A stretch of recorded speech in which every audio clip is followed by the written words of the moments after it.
Good evening, everyone, and welcome to this meeting of the Washington County Board of Education. It's so good to see just about every seat in the auditorium filled this evening, so thank you for being with us this evening. At this time, I call to order this meeting. We have all members present, so I declare a quorum. It's my pleasure to introduce Kylie Boyer. Kylie is a fifth grade student at Hancock Elementary School, and Kylie's here this evening to lead us in the Pledge of Allegiance, followed by a moment of silence. So would you join us, please?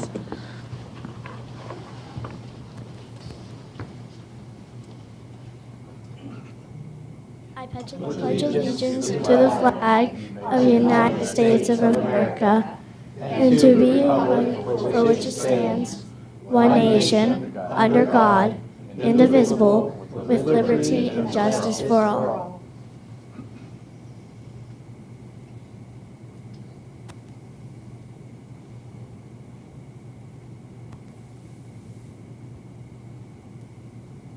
Thank you.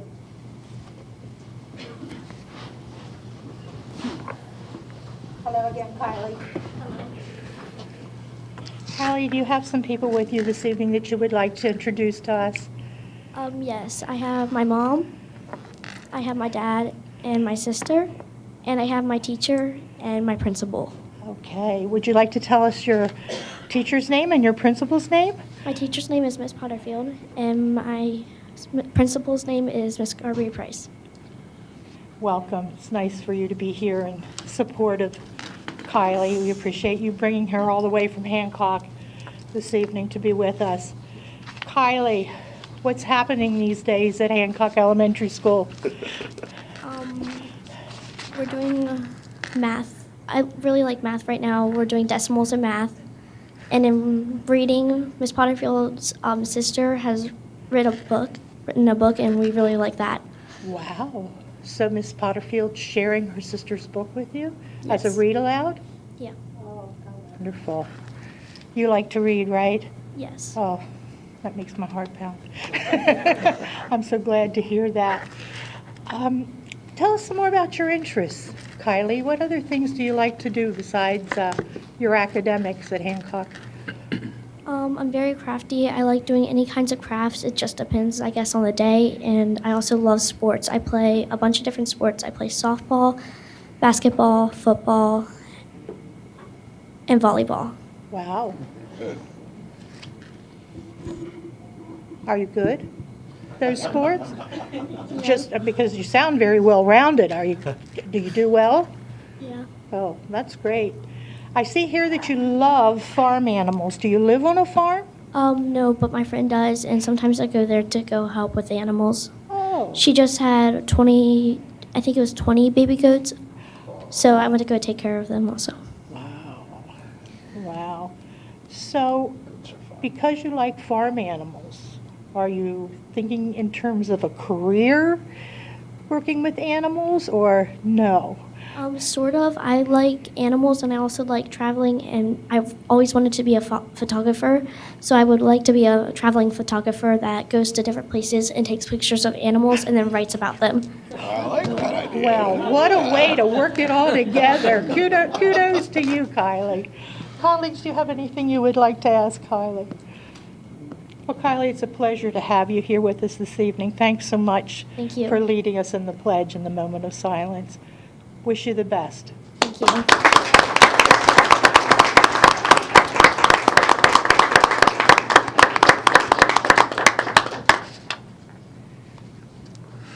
Okay, our next item of business is to approve this evening's agenda. Is there a motion? So move. Thank you, Mr. Stauffer. Is there a second? Second. Thank you, Dr. Zentmeyer. Any discussion of the agenda? All those in favor of approval?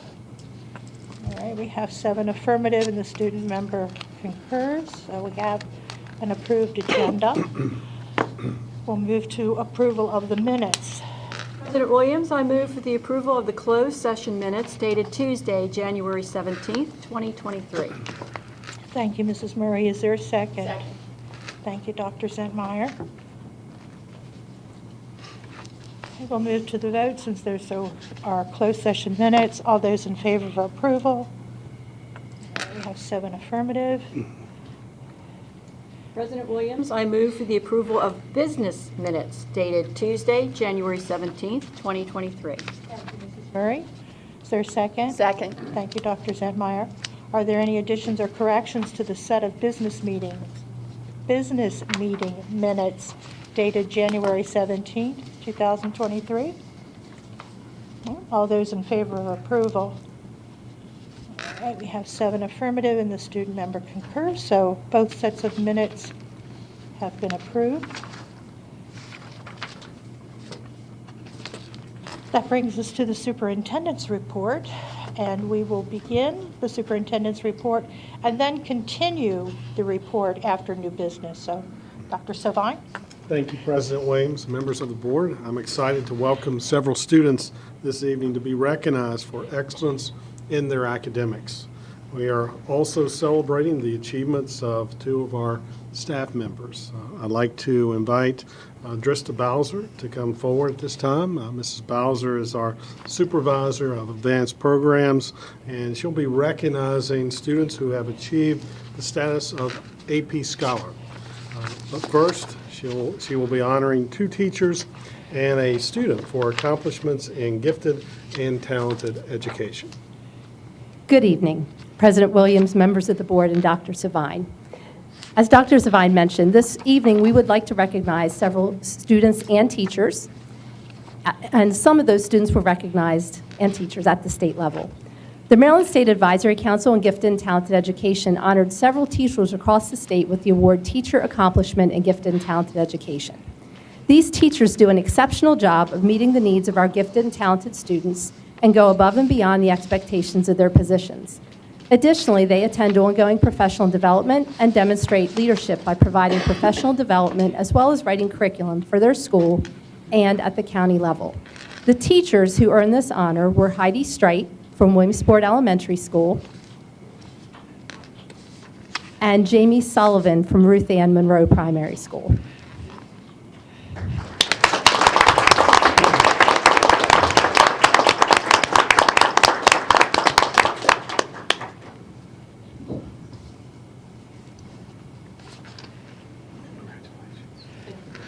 We appreciate all you do for our students. We would also like to recognize a student. The Maryland State Advisory Council also recognized several students from across the state for their student accomplishments. Aria Liddell from Eastern Elementary was recognized for her ability in the arts, including drama and music, as well as her academic performance.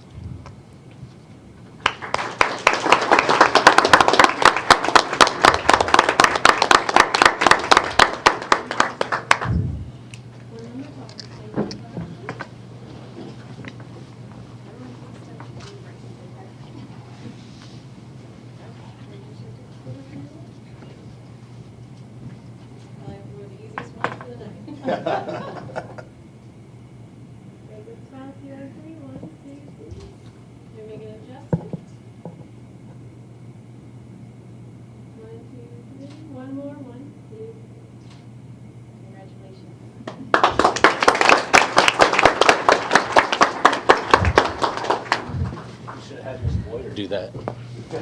Again, congratulations to these honorees. We would also like to recognize our students who have made outstanding achievements on the advanced placement exams during the 21-22 school year. It is important to note that we are not able to recognize last year's graduating seniors, but we invited current juniors and seniors this evening. We are excited to honor these students who were able to join us.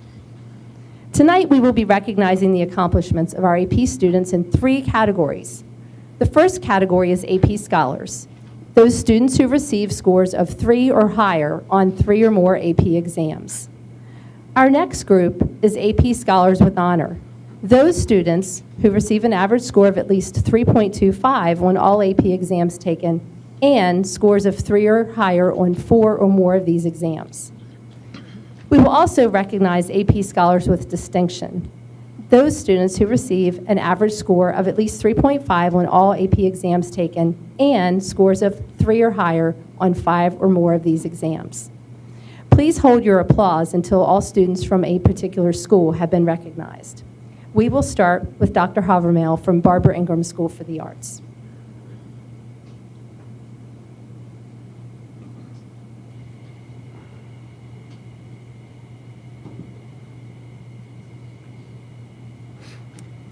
Good evening. I'm Dr. Rob Havermel, principal of Barbara Ingram School for the Arts, and I'm proud to recognize our AP scholars.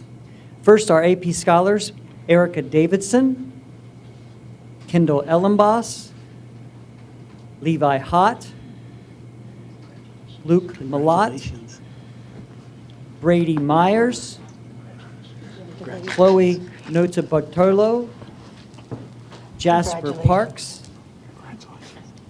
Annabelle Smith, and Luke Woody. Also proud to recognize our AP Scholar with honors, Andrew Bushy, Kiera Johnston, and Ethan Yamashita. Also, we'd like to recognize our AP Scholar with distinction. I want to see how she does this, May Cruz.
Good evening. My name is Robert Stike, and I'm the principal of the Boyd J. Michael III Technical High School, and I'm proud to announce the following awards.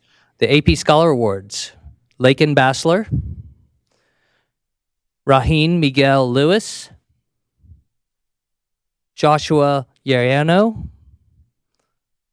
Dominic Sierra, and James Walker. And the following students are AP Scholars with honors, Christian Loon and Summer Ryder.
Good evening. I'm Michael Kahanick, the principal of Boonesboro High School, and it's a privilege and honor to recognize our AP scholars this evening, starting with our AP scholars, Mackenzie Beer, Sean Martucci, Anastasia Pizarro, Jason Ridgely, Liam Ryan, Georgia Seward, Jamie Shoemaker.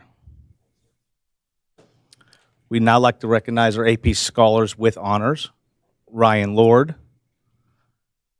Dylan Matthews, Camera Osmond, and Morgan Shuckman.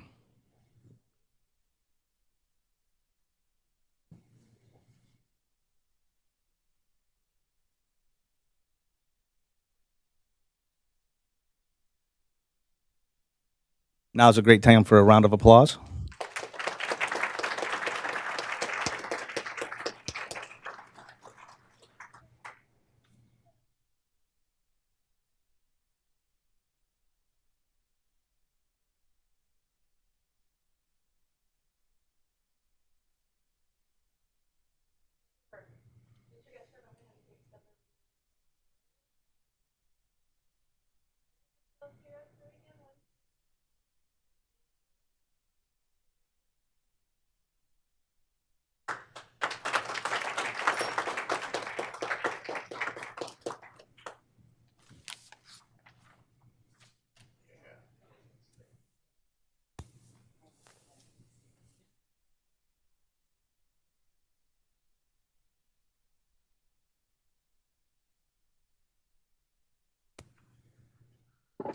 Good evening. My name is Amanda Milady. I'm the principal at Clear Spring High School, and I would like to recognize our students this evening who are AP scholars.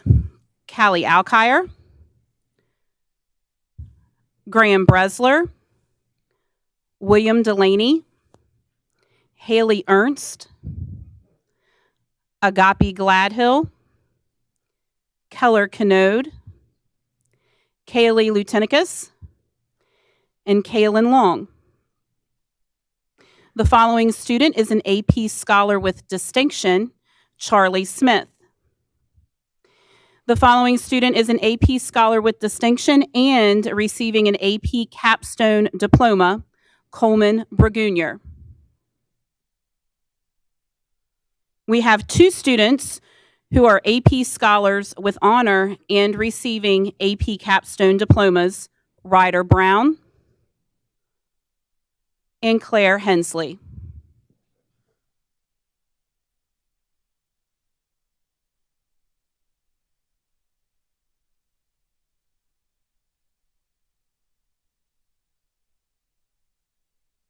Congratulations.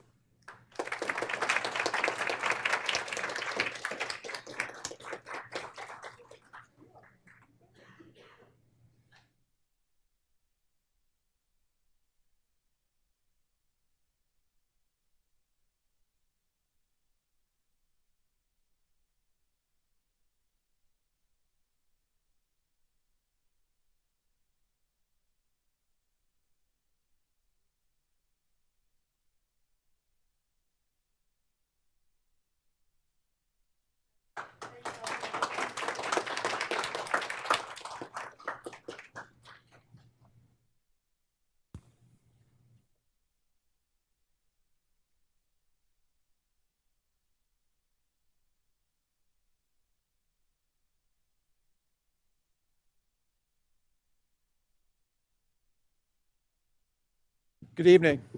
My name is Mike Chilka, and I'm very honored to be the principal of North Hagerstown High School.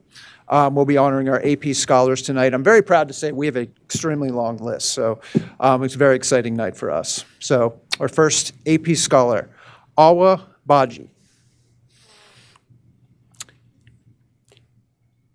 Isabella Bruette. Luke Frazee. Javier Gadon.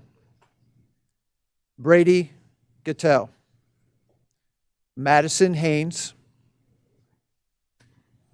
Daniel Kim. Riley Lutz. Catherine Massey. Sullivan McGreevy. Ella Murthy. Deshaun Napier. Ava Profilio. David Ramsey. Graham Snyder. Lucas Strickland. Sophia Williams. Erica Wilson. Our AP Scholars with Honor, Drew Custer. Jackson Hong. Hannah Moats. Raya Mustafa. Daniel O'Donohue. Sophia Kwam. Our AP Scholar with Distinction, Varunda Patel. Alexandra Smith. Anna Stieg. And Yafan Zhang. Congratulations, everyone.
Good evening. My name's Tim Eskridge. I'm principal at Smithsburg High School. I want to start off first by recognizing our AP Scholar Award recipients here: John Ashball, Adam Beatty, James Bowman, Alyssa Dar,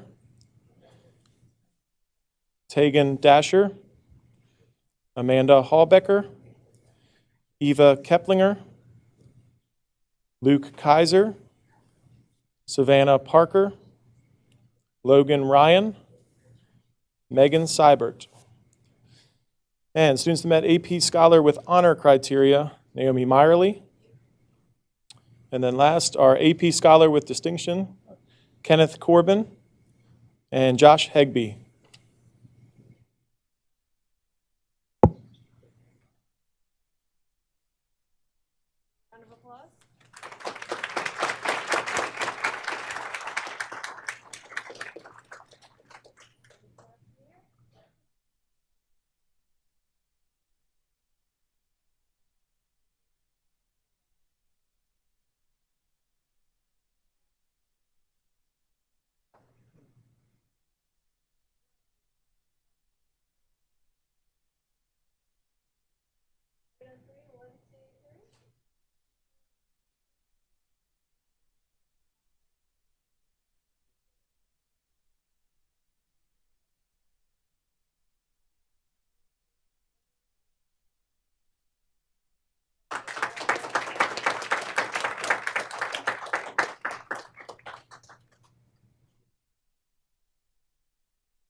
Good evening. I'm Rodney Gaiman, principal of South Hagerstown High School. Following students are AP Scholars: Skylar Brashears Danner, Declan Drust, Lolia Ericasima, Janicia Milton, Lily Morrison, Daphne Pro, Whitney Rasco, Christine Sun, Michael Tran, Nadia Ungurian, Michelle Yang. The following students are recognized as AP Scholar with Honor: Lorenzo DeCastro, Maggie McAndrew, Blaze McCarthy, Michael Montoya, Maxwell Probst, Dominic Runfola, Anna Small Simmons, Riley Troxel. And the following two students are recognized as AP Scholar with Distinction: Elijah Lehman and Januki Rodrigo.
Good evening. Scott Knoll, principal of Williamsport High School, to announce our first group of AP Scholars: Emmanuel Aqua, William Estelle. Our AP Scholars with Honor: Hannah Middlecoff, Naomi Nance. Naomi was also awarded the National African American Recognition Award: Emily Tucker and Claire Woodring.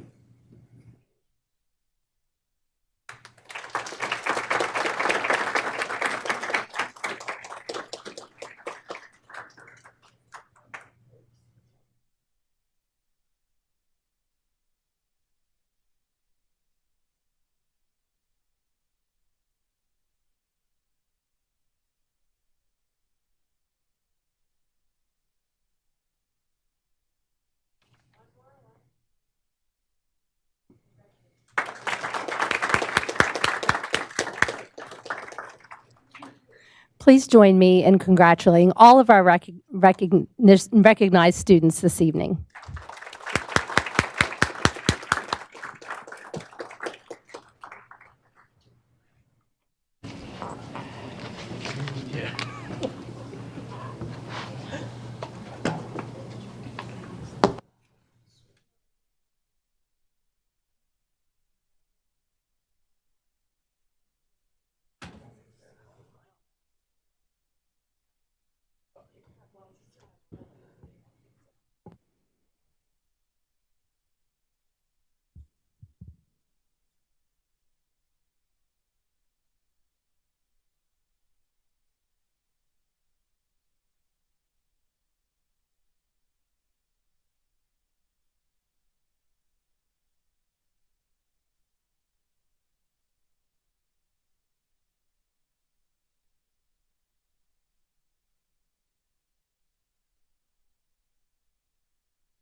but I feel like this was the easiest thing to do, so that's why. I think parents are ready to be involved, but it's like, I don't. All right, we will reconvene our meeting. Thank you for bearing with us while we made the transition. And thank you to staff for facilitating the change and moving all the furniture so that we're able to continue our meeting. We'll have more of the superintendent's report following new business. This is the time in our meeting where we have public comment, and before I open the floor to public comment, I would like to read from the board's policy KD regarding public comment at board business meetings. Each person wishing to address the Board of Education is encouraged but not required to sign up prior to the meeting and may address any topic concerning Washington County Public Schools except personnel or student matters which clearly identify an individual or individuals. Each speaker may speak for up to 5 minutes. This evening, we're using a video timer. We have a countdown timer that you can see on the monitors. That timer will be displayed in front of each speaker in the room. Public comment speakers are asked to sit at the middle table in front of the laptop computer to make their remarks. Again, each individual may speak for up to 5 minutes. When there is 1 minute left, the screen will turn yellow. When there are 15 seconds left, the screen will become orange in color, and the speaker is asked to wrap up the final thought. Finally, the screen will turn red when time has expired. Again, I'd like to reiterate that all are welcome to address any topic concerning Washington County Public Schools, except for personnel or student matters which clearly identify an individual or individuals. So at this time, the first person on the list is Erin Myers. Ms. Myers, would you like to come forward? Good evening. Actually, can I have Mr. Bivens go first? Certainly. Is that okay? Yes. Okay. Randy Bivens.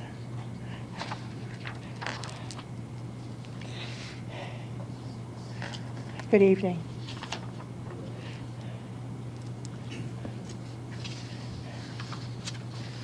Good evening, and thank you for the opportunity to speak here today. Today I am speaking on behalf of a larger body within the Clear Spring High School. Today I come proudly as a member of the Pride of Clear Spring, our high school band.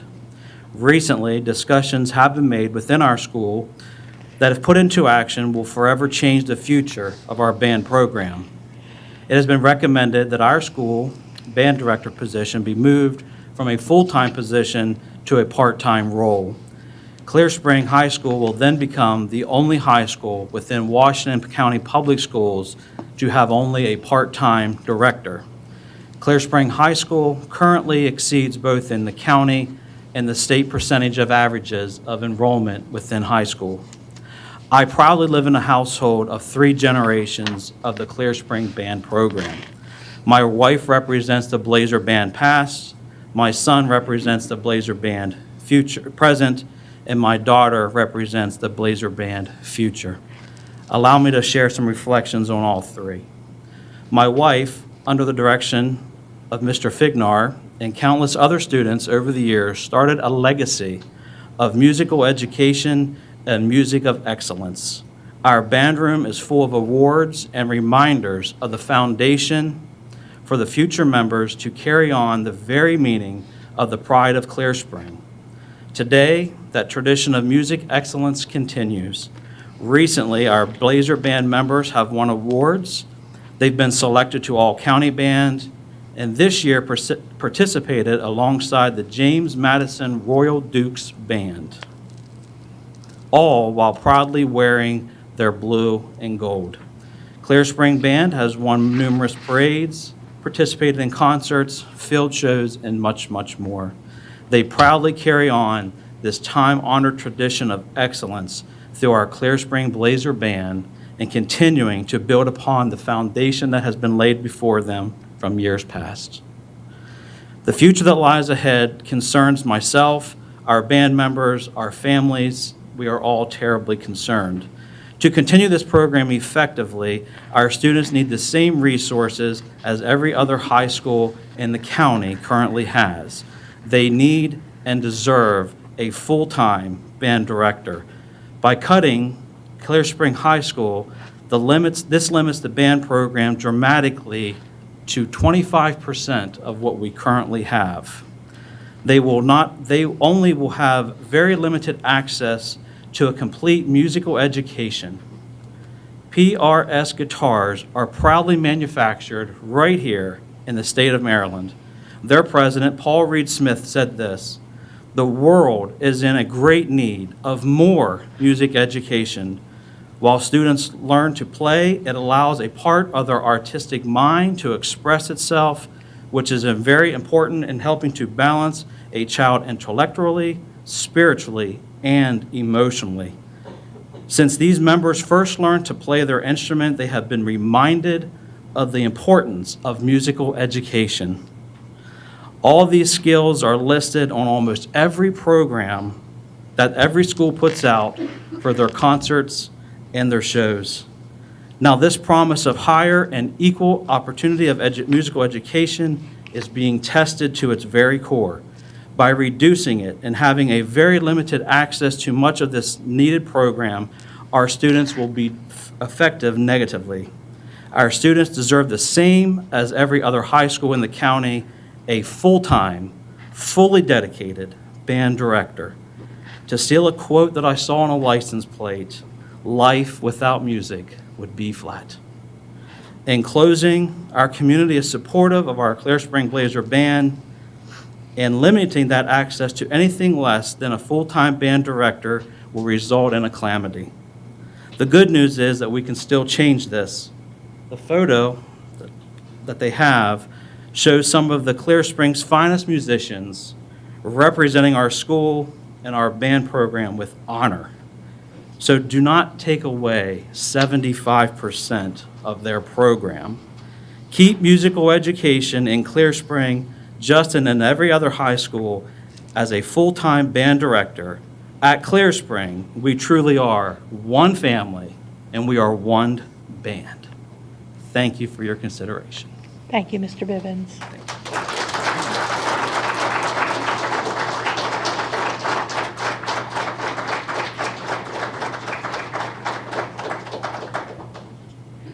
Mrs. Myers, would you like to return? Are we allowed to have our banner showing or the picture? I was just going to have a few students stand with a visual. Okay. It's not offensive. While you're speaking, you mean? Sure. Okay. So, may I hand out? Mhm. You.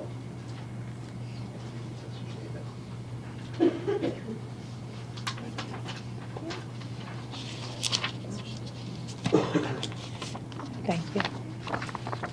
I don't think there's anyone behind them that they're blocking unless they want to go to the very back. I don't know. That's pretty much it. And then we have a poster There you go. of our band students, if someone would bring up to.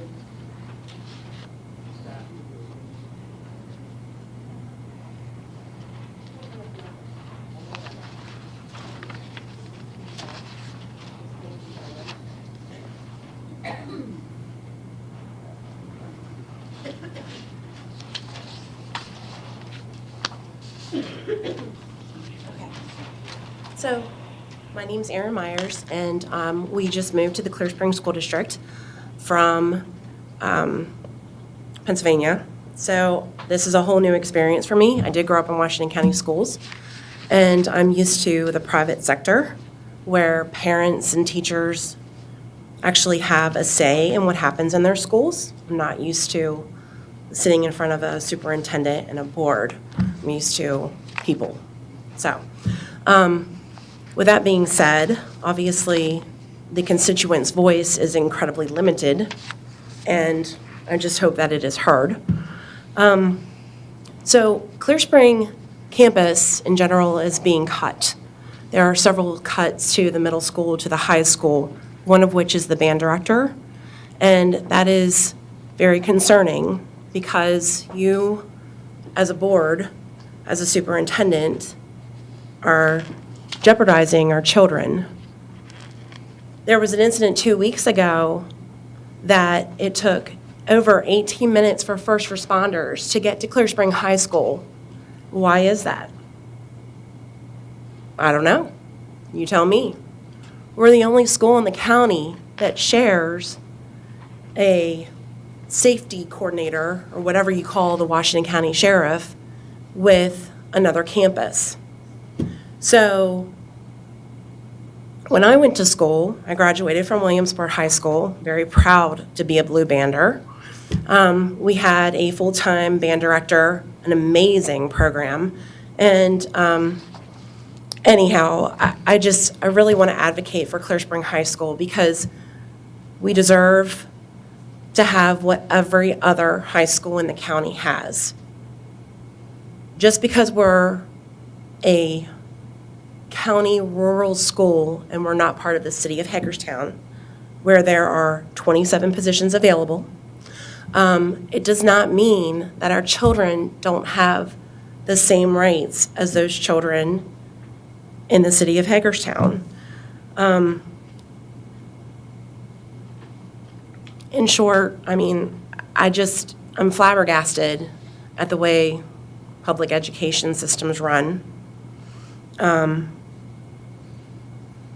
But we're losing our band director, we're losing a Spanish teacher, we're losing a language arts teacher. And frankly, these are people who have great impacts on our children, and they don't want to lose their teachers. They've developed these relationships with them. Why is Clear Spring losing teachers? The population in Clear Spring has been very stable for the last 40 or 50 years. If you look at the average at Clear Spring High School, it's between 400 and 500, an average of 450, very consistently. So why all of a sudden do we need to lose advocates for our children? It's inequitable. It's just, it doesn't make sense. It's not logical.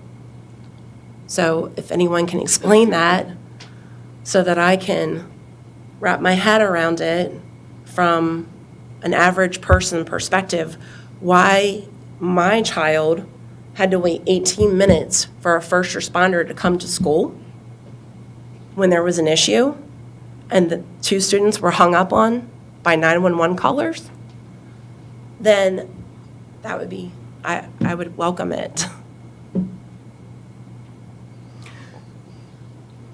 The bottom line is, we have a great band at Clear Spring High School. I don't want to see that go away. We're going from a full-time band director to 1 hour a day. And what are you going to get?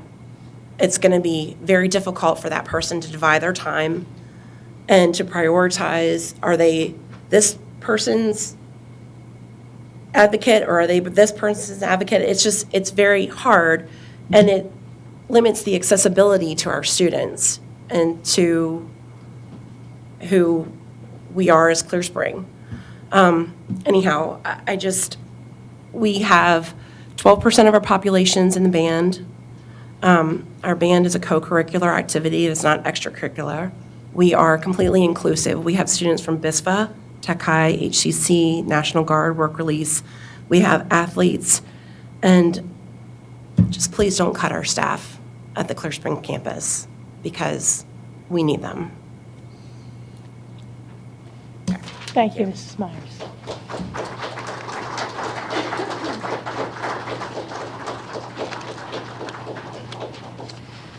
Next person on the list is Ken, and I hope I'm saying this correctly, Typen? Is that even close? Thigpen?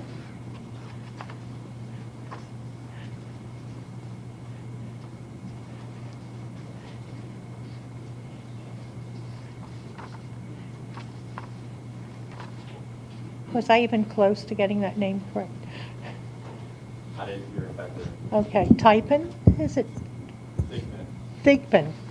Thigpen, just like it looks. Thank you.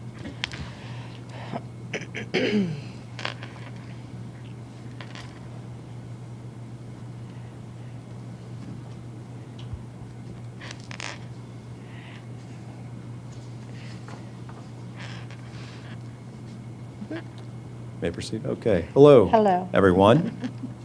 Good evening. I'm Ken Thigpen.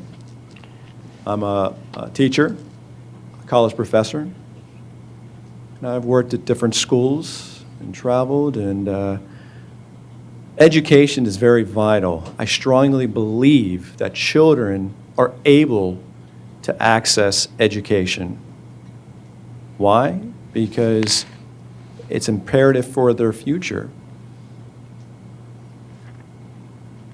Right now, at a middle school,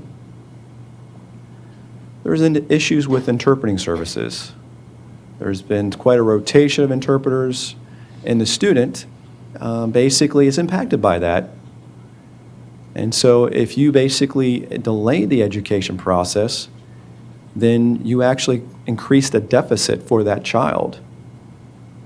How can a student be able to develop a rapport with the teacher when there's a number of interpreters essentially being assigned to that student? Maybe then the teacher will not be comfortable to work with that interpreter, or maybe we don't know what it is, what the issue is. So it's bottom line, it's language deprivation, which then basically impacts that student. They suffer. It's not right. You must basically maintain a stable service for that student. That's being interpreting services, accommodations.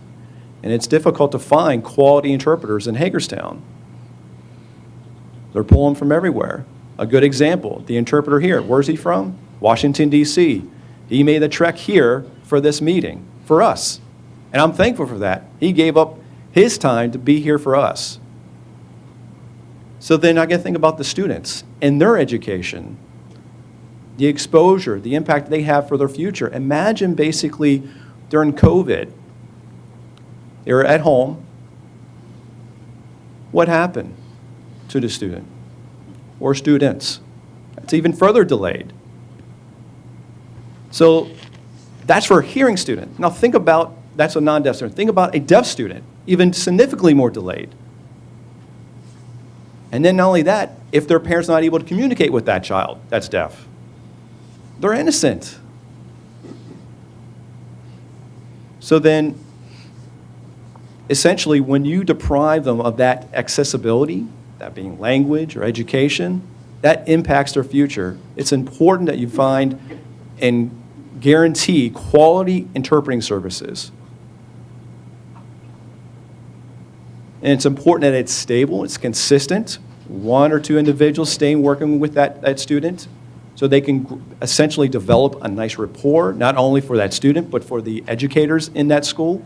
And they're basically familiar with that individual. When they have a rotation, it makes it challenging and difficult for the staff and for the student. That's definitely imperative for the student and their learning process. And then what about, there's no interpreter, or there's an interpreter that's definitely not qualified. And then folks may think, well, it's okay. As long as there's somebody there, we think that, oh, you're capable of doing so, you're qualified, but that's not the case all the time. That has an impact on the student. We can't afford that. We're going to make sure that the interpreters, satisfy all the criteria in order to provide quality services. It's not for our benefit, it's for the students' benefit. It seems like the schools, the county are trying to think about the other reasons for essentially this type of approach. And so we got to try to work this out for the student. So again, I want to focus on language deprivation. You know, as a child, I suffered. You know, I finally got into a deaf center school, and I was like, finally. You know, this is something that, you know, I had prior to that, essentially trying to communicate orally. And I finally got into a place that was home for me. And that acquisition of that language was my language that I used to communicate and express myself. You got to think about the parents that basically, not only just for myself, but other parents that give up their time and they sacrifice for their child. You got to think about their future. So I thank you for listening to my comments, and I hope that you make a decision and consider this interpreting services the main, or essentially move up as far as your criteria as quality services for the students in our county. Thank you.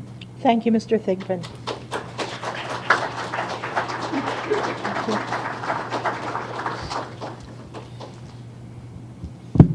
Abby Thigpen?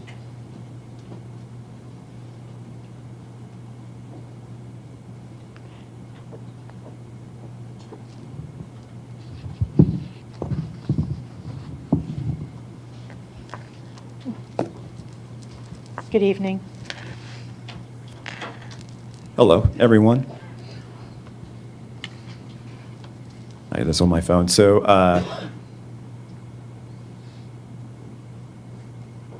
Ken made a number of remarks, and I'd like to add to that. Myself, as a deaf person, I do depend on interpreters quite a lot. And it requires, even though the interpreter may be essentially providing that facilitation access, they're giving us access to what a non-deaf person is trying to communicate. But also requires work on my part to understand what the interpreter is actually interpreting, what the non-deaf or hearing person is saying.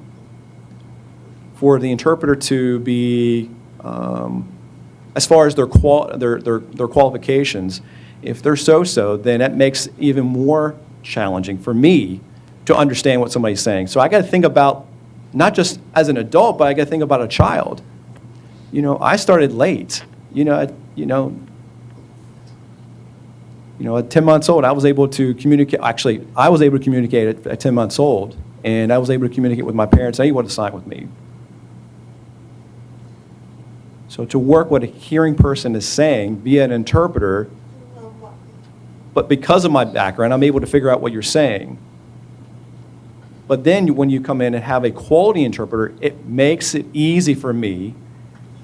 It's not as taxing on my brain and my eyes, trying to figure out what a hearing person is saying, because the interpreter is actually facilitating and reflecting clearly what each person is conveying. And the interpreter seems to know what I need, and able to then accommodate that. Now, let's look at a student, at the middle schools, pulling away their interpreter.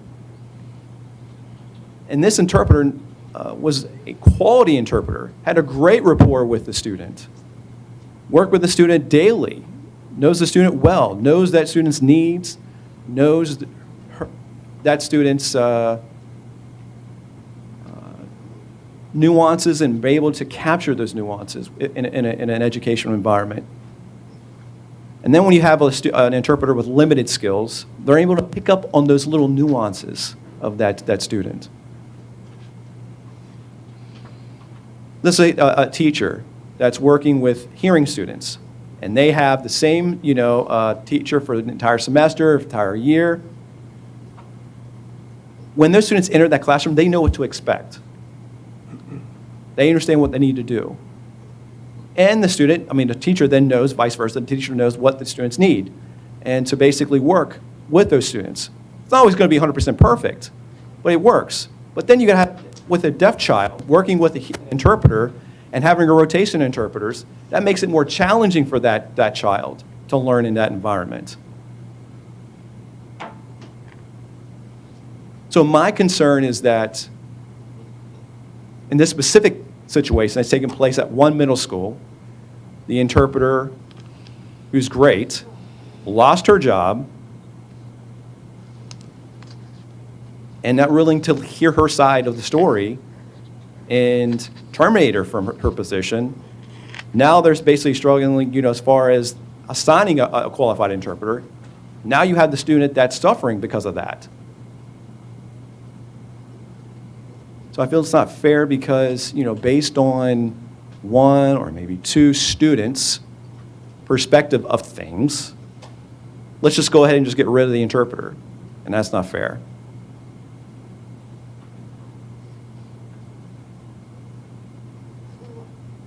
You're hurting both sides, both ends. And I feel like Ken said, it's really important that you, when you're hiring interpreters, take it seriously. It's not as simple as oh, you know how to sign? Okay, sure. You can go ahead and essentially interpret for this kid. My experience in a doctor's office, I remember going in with a baby, my hand, my arms, and trying to figure out, what's going on. And in the doctor's office, and I asked to make sure that I would have an interpreter. They said, sure, no problem. And the interpreter approached me, and they fingerspelled everything. They could not actually, they tried to fingerspell, and it was really challenging for that person to then communicate with me in ASL.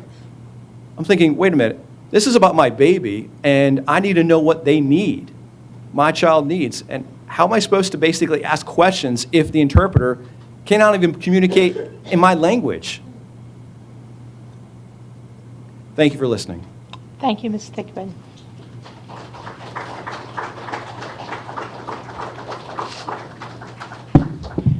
Jennifer Clark.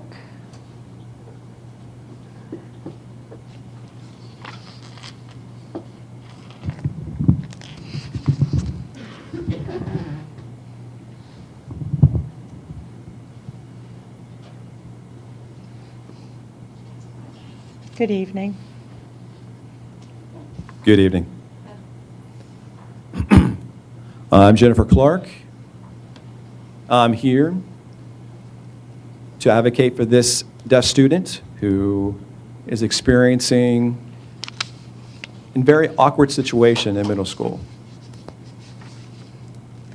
It's sort of drastic for both sides, for the student and the teacher and administration in the school. The interpreter has been with that student for a year and a half. They know exactly what that student needs. And then they decided to get rid of her. That she could not, that interpreter would no longer be able to work with that student without explanation, with any consideration of the student's needs, having a meeting, nothing. You just can't work with that student anymore, period. And the student just lost. And the interpreter's lost too. It's basically essentially a breakdown right there, not only for the student, but for the interpreter and administration and the educators. So I would like you to consider this situation and investigate why that interpreter was terminated and reconsider rejoining or getting that interpreter back into that school. Because I think about the fall, and that student basically should have the same interpreters. So please consider it. Thank you, Ms. Clark. Chris Detro.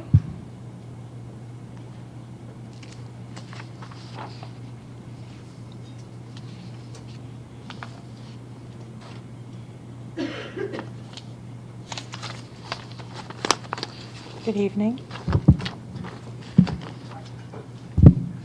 Hello. I respect the rules of this meeting, and I know I can't speak to specifics of the situation, so I'll try to keep my comments very general. I feel like we all talk about diversity, equity, and inclusion, but often the deaf community is completely left out in the cold. And my daughter has been left out and denied access to information to education and information from Washington County Public Schools more times than I can count. And she's certainly not alone. For a deaf student who uses American Sign Language to communicate, the interpreter is their access to every spoken word and is their voice. Can you imagine trusting someone that much? If an interpreter does not clearly voice your thoughts, your feelings, your questions as you communicate them, they are unheard. Take a minute and imagine that for yourselves. Can you imagine trusting someone that much? Now imagine trusting some stranger off the street who you've never seen and who maybe isn't even proficient in your language. Can you imagine trusting someone that much? Because I can't. But we ask our deaf people to do it every single day. And many, many, many times, even with the most skilled interpreters, their voices do go unheard. So imagine being a teenager who has found, thank you WCPS, because we finally got this right. And we got her a team of interpreters that she knows, she trusts, they know her, they trust her, they get every bit of nuance, they get her wit, they get her intelligence, they get her sense of humor. When she signs, they voice Letitia's voice. That is a blessing, and she has excelled with that. She is an A student. With that team of interpreters, she has done amazing things, and I think you've received letters from some of her teachers that have told you that. It's been amazing. It's been great. I've seen her grow and learn and love school, and that was not the case before.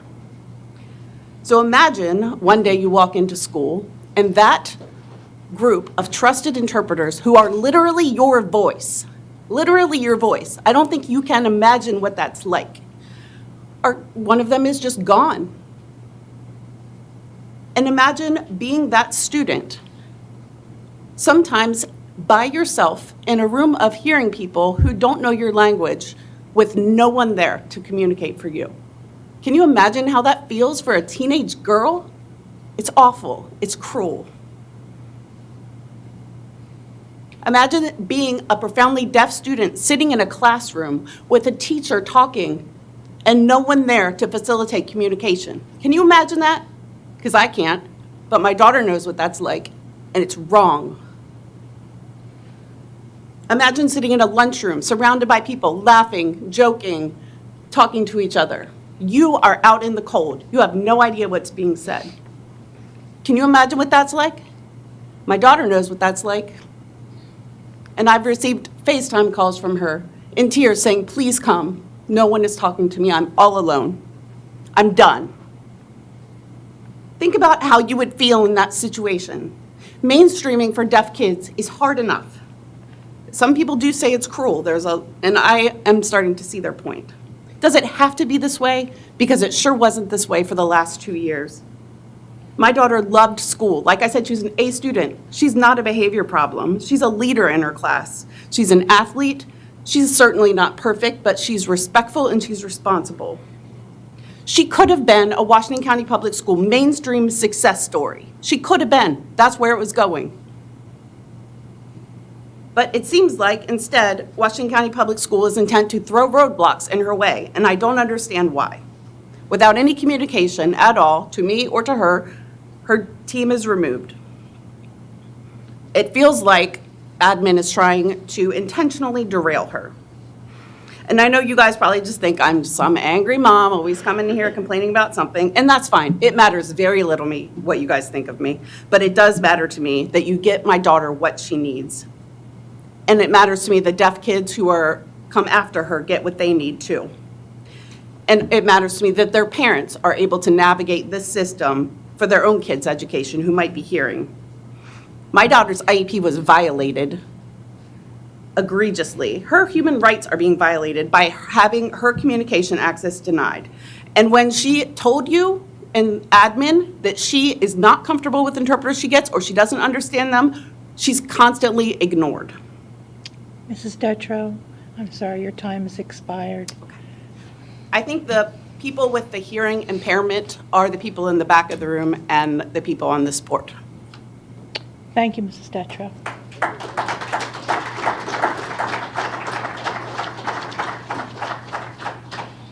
That was our last speaker who has signed up in advance. Is there anyone else that would like to speak this evening? Yes, ma'am?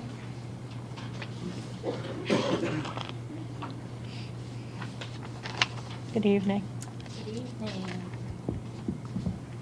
My name is Ginger Bigelow, and I live in Boonesboro. Do I need to put this down? Thank you for this opportunity to address the superintendent and the school board. The Supreme Court has repeatedly explained that it is a prized American privilege to speak one's mind on all public institutions. This opportunity for vigorous advocacy and abstract discussion with administrative leaders such as yourselves in a school system in an open forum concerning a school system's community is paramount. I am concerned with the board's first vote to end the valedictorian process. A valedictorian is a prestigious award given to a person who exudes excellence academically for the 4 years that they're in high school. I know when I was in high school, it was the talk of the school the entire senior year. It does not necessarily go to the student with the highest intellect, but it does go to the student with the highest disciplined achievement. I am so upset at the thought of this coveted award being done away with. I inquired as to why this is being done. I was told several reasons. One, students have so many options now, like the academy and tech ed, and it makes it difficult. My thoughts on that is that was their choice to go down a path that might remove them from this road. The traditional student stayed the course, and this award should not be taken away. I also heard there is so much stress put on a student to obtain such an award. This would eliminate that. A student then would have more time to be social and take part in other extracurricular activities. I heard it's outdated and that removal of this award is based on the belief all students can and should excel. Learning should not be a competition. Welcome to the kumbaya, progressive, all get a trophy mentality. Unfortunately, life is a competition. Without it, we are all doomed. Please leave our kids alone. I ask you to soul search and ask yourself, is this really something that needs to be changed? Or is it simply a vote for change? Mediocrity seems to be the motto for the U.S. education system. I've heard this will not affect class ranking. To that I say, not yet. We all know it's one step at a time to enact change. Next, it will be lower grade percentages. My biggest fear, it is just a step in the direction of lessening honors and awards, and let's all get a participation trophy. The vice principals that all agreed this is a good idea, I ask, what skin do they have in the game? I ask all of you, what skin do you have in the game? I bet you can all remember who your valedictorian was to this day. The honor and reputation that goes with it is forever. It follows bios for schools and jobs. I'm also told the principal will select the speaker for graduation. Will it be to check off a diversity box, or will it be an administrative darling? Let's just stop changing the way it was. The valedictorian award motivates students. We are paying people to stay home and not work. What is next? Paying kids to go to school? I believe the title of valedictorian is an essential goal that students should have an option to meet as it motivates students to put in an effort in schoolwork. I ask you to please consider these points when you take that second vote. Thank you. Thank you, Mrs. Bigelow.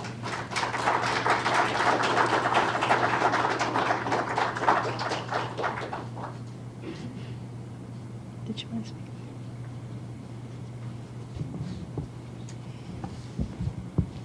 Hello, I'm Letitia. Thank you for having me. I want to express my feelings as far as basically starting in 6th grade here, and I've been here 2 years, and I look for a better education, of great interpreters, maintain an A average, and I've always respected my teachers, and it's hard for me. I name all this, and I have these needs, and I need you to listen to me as far as what I need and not basically feel like I'm being oppressed. And then having, replacing my interpreters, it throws my educational experience. I'm feeling deflated. I feel like I don't want to go to school, and I want to think about not just my current situation, but also my future as well. And we also have to understand that if you have students that are not behaving, then they have to have rules and policies in place for those students. The same for the administration. Okay. Thank you, Letitia.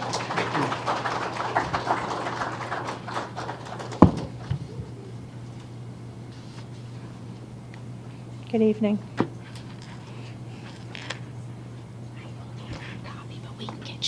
Okay, thank you.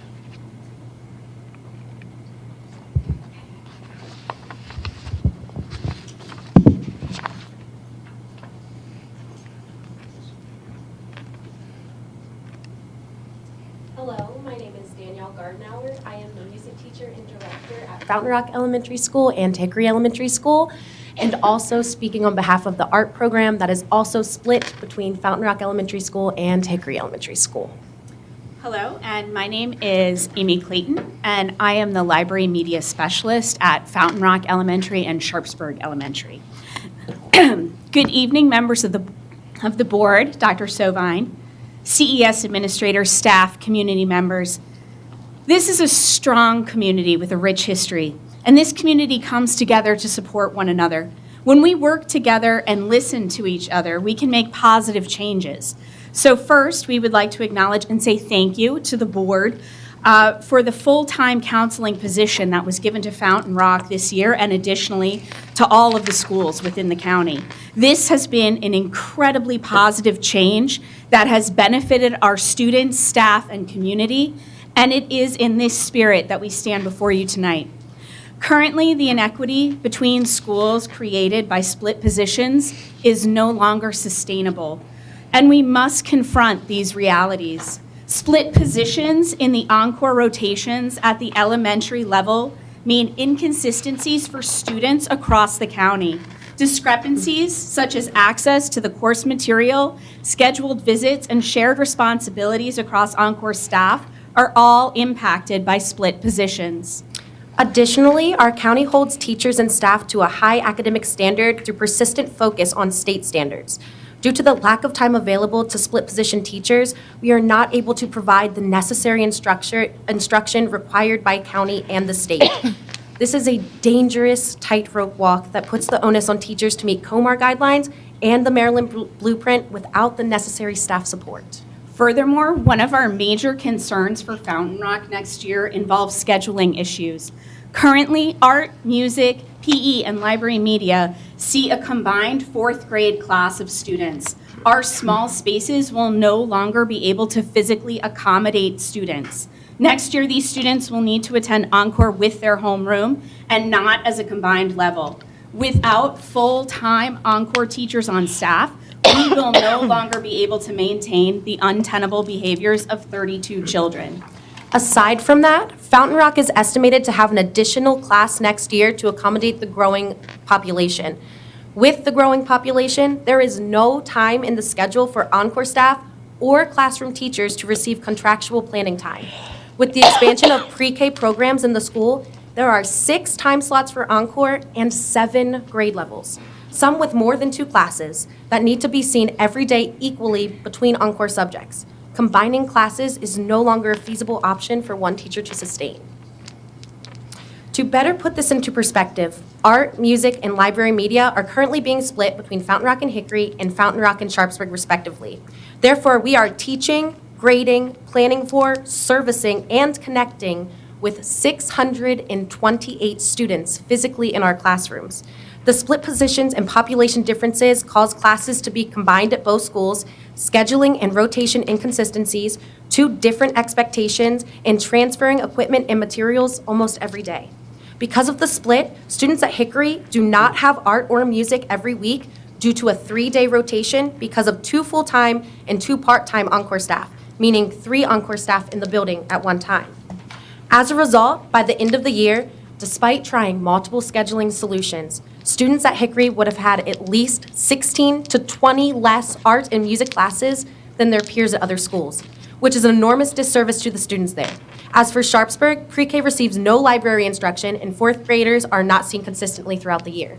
Next year, both Fountain Rock and Sharpsburg will need technology support as the schools are slated to adopt Chromebooks. This will require PD for staff and specific instruction for students. As with any new technology, there's going to be a learning curve and troubleshooting that needs to happen. At this point, teachers will only be able to have help every other day. They are going to need the library assistance. Encore helps us with so many things academically, and we really need, in conclusion, split positions must be eradicated. They create inequity, inconsistency, and inaccessibility to the enrichment Encore provides. We really need these positions to be full-time to support our students and the well-being of our schools. Thank you so very much for your time. Thank you. Thank you both, ladies.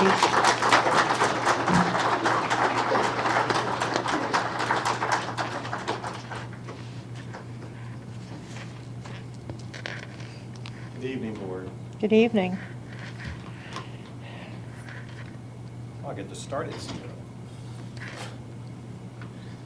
I'm here to discuss just a couple issues. On January 20th, I sent an email where I made some tough comments about doing away with the honors program. And made the comment that I felt this was just a part of the liberal-minded woke agenda that you were buying into. And this may not be a stated cause of their agenda, but it is a part of a much bigger agenda that they have of slowly eroding at things that are in conservative areas, including our county. This idea gives young people the false hope that life is going to be fair. Unfortunately, as adults, they're going to find out that they were lied to. I've heard the arguments. It removes competition from schools. Apparently, there is this belief that all students can learn at a higher level, and so learning should not be a competition. As I heard someone say, if this is true, why not have sports teams just show up and give them all, declare them all a winner? There's the idea that it causes lower students to feel slighted. I mean, honestly, I was a C+ student at best, and I did not feel slighted or cheated because I did not get to speak at our graduation. There's the idea that these terms are no longer good terms to use, and colleges no longer look at these titles in admission process.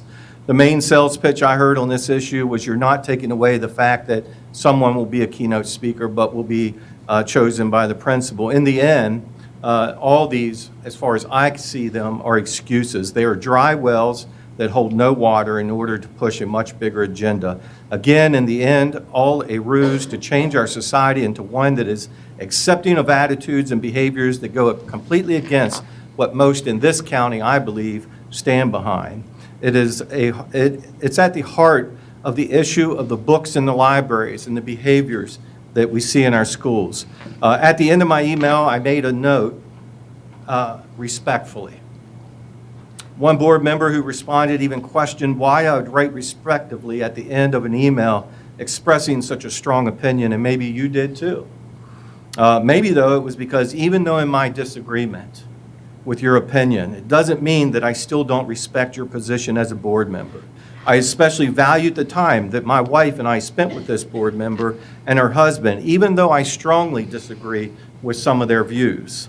This is what needs to be taught, that even when you strongly disagree, we can walk away respectfully and remain friends. As well, in a response, it was noted that you are making this decision based on highly educated, experienced professionals in the field of education, more so than you or I. Are suggesting these changes? I'm sorry, but it's this group that is pushing this agenda. As you remember, on the second thing I just want to address real quick, is the substitute teacher's pay. As you may remember, I was the only commissioner who advocated to fully fund your last budget request. I took heat for that stance, including from a couple of the members of this board. But I felt it was important to address teachers' wages. Now, as I have spent time in the classroom of different schools as a substitute, I find myself questioning substitute pay levels. If you want to speak of equality, I am penalized as much as $55 a day because I don't have a degree, even though I am asked to do the exact same tasks that people with a degree are asked to do. I'm being cursed at, cursed to, listening to cursing, listening to sexually explicit verbiage and racist remarks from every culture, breaking up 2 fights in my classroom. I sit and watch as students sleep, play on their phones, and refuse to do assigned work. As a sub at every school, we are told to call a number to have disruptive kids removed from the classroom. First, if I did that, I would only have about 50% of the kids left in the classroom. On one occasion, I did this, and it takes a lot for me to do that because I'm willing to put up with a lot. No one showed. I see students being pushed through who in the 8th and 9th grade don't know how to spell simple words or write complete sentences. When shown pictures of the signing of Declaration of Independence and asked to express what they see, a couple students wrote they saw a bunch of rich white men who were probably slave owners. I guess they will get the right sense. I guess they'll get that right because it's probably open to interpretation. There's nothing about what I do that is different than any other sub, no matter their education. I would offer my life experiences are more important in today's classroom than my level of education, which, by the way, goes completely against the equality idea. Guys, thank you very much, and I'll end it as I did my email, respectfully. Thank you, Mr. Burkett.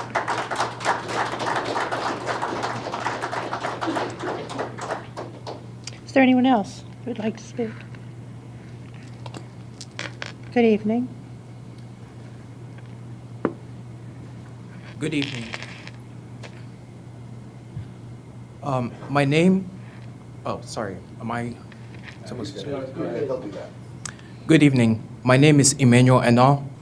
I speak now because I, as a current member at Clear Spring High School, would like to express how distraught I am at the notion of a part-time band director at Clear Spring High School. The time constraints imposed by employing an individual for such a position will put a strain on many students' hopes and dreams, as well as the ability to act on them. After-school practices, mid-day field trips, and fundraisers and avocation in the name of music may cease to exist because of lack of capacity for preparation. This development would hamper efforts of getting the community to connect and provide for one another, especially the children and students. They would lack an important door to communication and learning. Students who have great passion for music would have limited opportunities to know more about themselves and their peers. Limited opportunities to grow out of their shell and be noticed. Limited opportunity to live, love, and experience. I worry about the others that will come after me, never knowing of the chances they could have had to become something like I have. Of the chances they had to make lifelong relationships with one another based on their shared interest. Of the possibility that, on account of an instructor that would only be present part-time, children would keep to themselves and stay confined in a bubble separate from the rest of the world. Please, if you may, reconsider these children that need a push for connection and provide them with someone who can dedicate most of their time and effort for their future. I can tell you with certainty that it worked for me and the people who have been a part of the Clear Spring High School band before me. Thank you for your time. Thank you.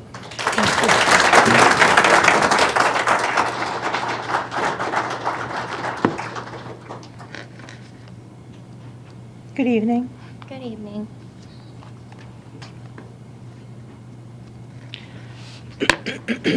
Excellence isn't something we should shy away from. It is something we should strive for. Hard work and determination needs to be rewarded and acknowledged. This is why I oppose the proposed change to remove the distinguishing honor of valedictorian and salutatorium. This is a time for students to shine who gave up a lot of their free time and dedication to their academic career. We don't take away awards like MVP from sports, nor should we. Hard work and dedication deserve recognition. Obviously, not everyone can make the top spot, but do you know what that does? It pushes students to become the best they can be. Healthy competition is a good thing that makes students bring their A game, pun intended. Every student isn't going to be great at everything, and that's okay. Sometimes it takes a while to find what it is that you're good at. For some kids, it's sports. For others, it's working with their hands. For some, it's being an excellent student. I would be here speaking out against taking MVP or any other award away, recognizing excellence for athletes. I would be here speaking out against shutting down our schools that give students the ability to work through hands-on experience. That is why I am asking that those of you who fit into that category stand with those fighting for the rights to be valedictorian and salutatorian. If you are worried about the stress of the students fighting for the top spot, taking away valedictorian and salutatorian does not solve that problem. You are still giving students their rank, and the only difference is the top 2 students in class will not get the recognition. My fear is taking away the recognition will take away some of the drive these students have. It is an honor to be able to speak to your entire class and give them words of wisdom for their futures at graduation. I feel GPA and test scores as a whole will take a hit. I'm not saying it will be something that happens right away, but I do think it will cause a downward trend. Ultimately, when this happens, it will be thrown back on teachers' laps, and everyone will wonder why and how this happened. It is never a positive to take away someone's drive, and I worry that is what you are effectively doing. We must be honest about the differences in all the different categories students may fall. We must acknowledge those striving for valedictorian and salutatorian start the summer before the start of their freshman year and don't come up for breath until they secure their spot at graduation. It is unfair to punish those students for taking that path when their peers chose a different one. I did see that instead of having a speech from the valedictorian and salutatorian, you want the principals to be able to choose a student to give a speech. I found it amusing that when the principals were asked if giving them the power to pick the graduation speaker, they overwhelmingly liked the idea. Well, I must say I do not. I feel there will be certain criteria set in place that must be met to be a candidate for the principal speaker. I find it hard for a principal to be able to know every student in the senior class to be able to make a good and informed choice. My solution for this would be to have a completely different category for students you feel aren't being encompassed in the current academic reward process. It makes much more sense to add an award or title for other areas of learning than to take one away. If you're worried about the children who don't make the top spot, I would say this is a perfect opportunity to teach our students to lose with grace. Losing is just as important to build someone's character as winning, and I would argue even more so. Losing is hard, and I don't know a single person who is happy to lose, but it should be taken as an opportunity to get better. To the students out there trying to secure the top spot, as long as you do your best, that is all that can be asked of you, and you should be incredibly proud of yourself, because we are. Thank you, Mrs. McCusker.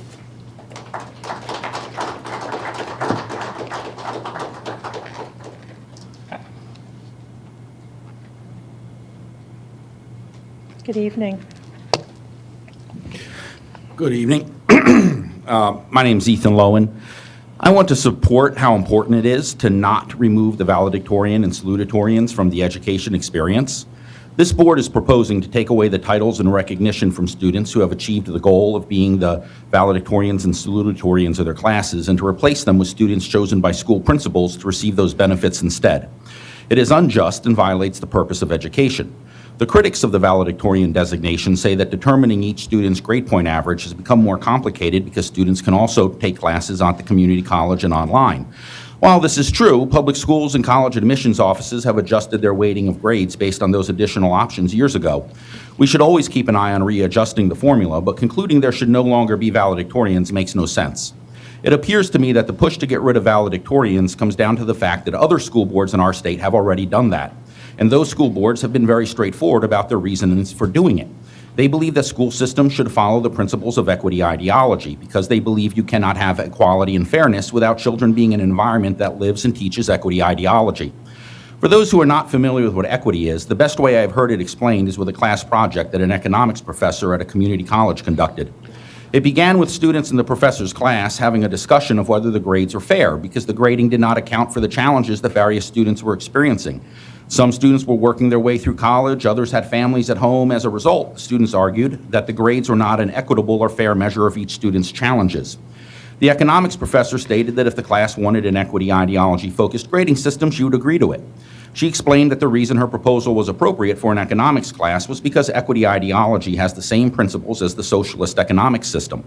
In socialism, the goal is to create equality by removing the advantages and disadvantages that exist between groups, thereby doing away with the unfair benefits that certain groups experience. If you looked up the definition of equity right now, that is almost word for word what you would find.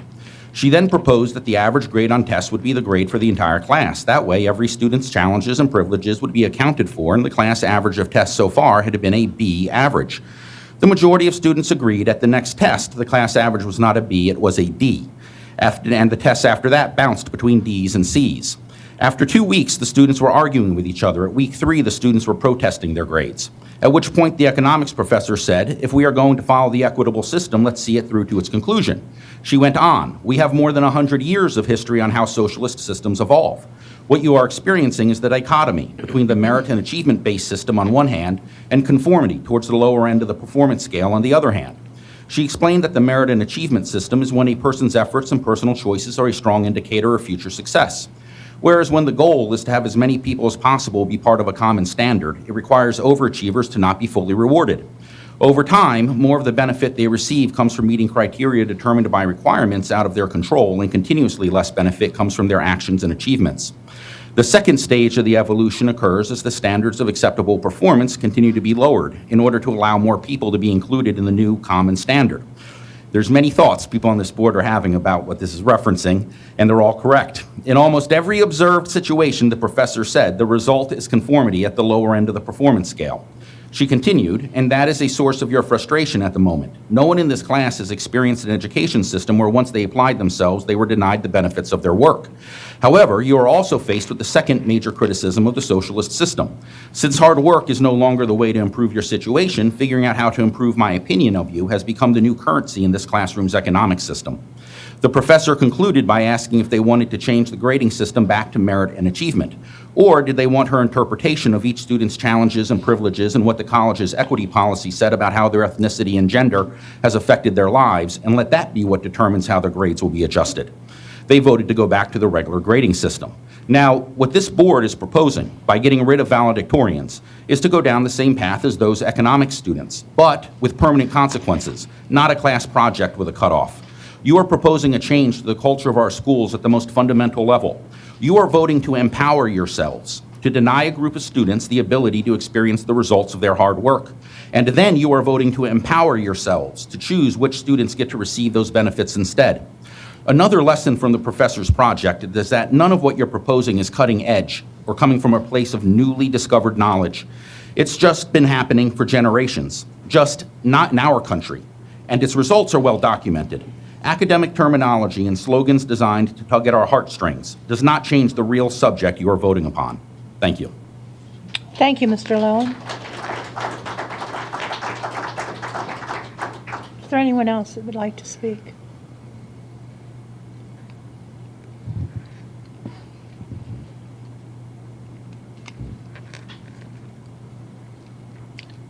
Yes, ma'am.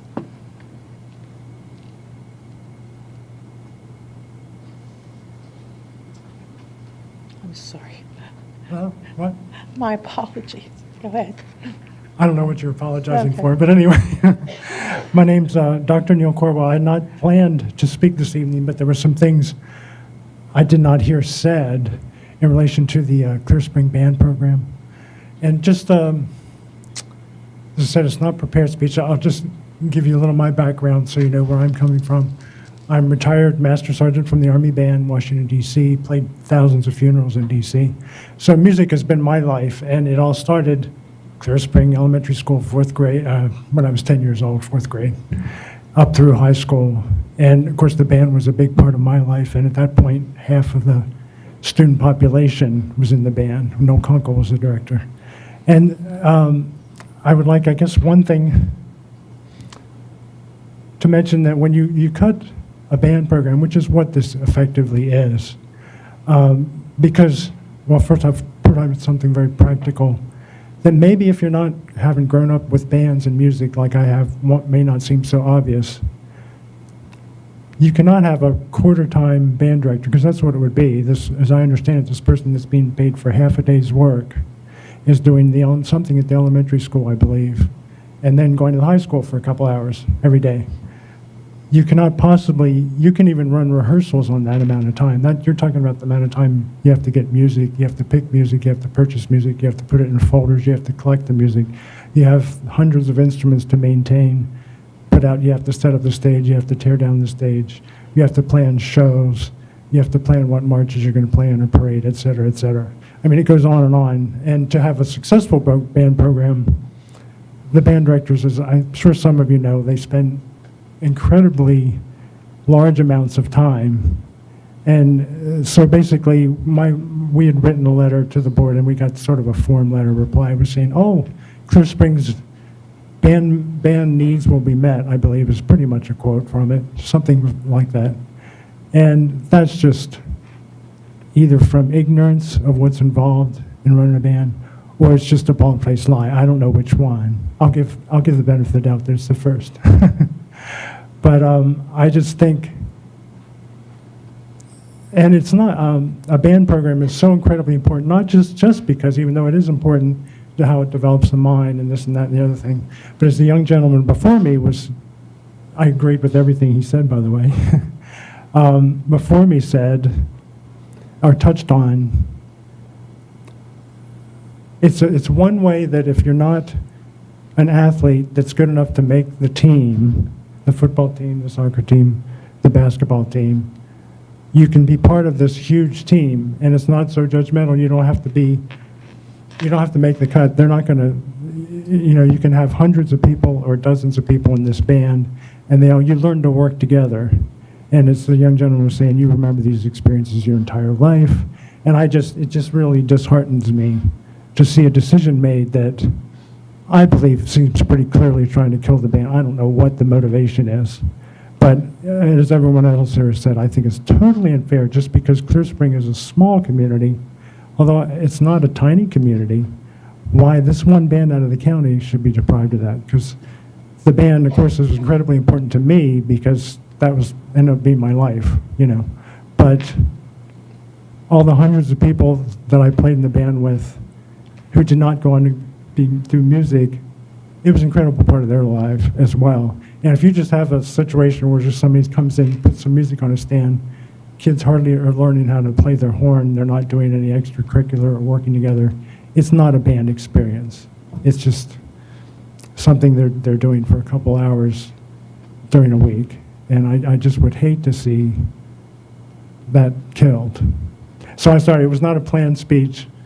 So, oh, I made it. It's only green. So anyway, but I just wanted to make sure that was said because it seemed very obvious to me, but I realized maybe not everybody on the board realizes you cannot possibly, in a few hours a day, 5 days a week, have a band. Okay, thank you. Thank you, Mr. Corwell.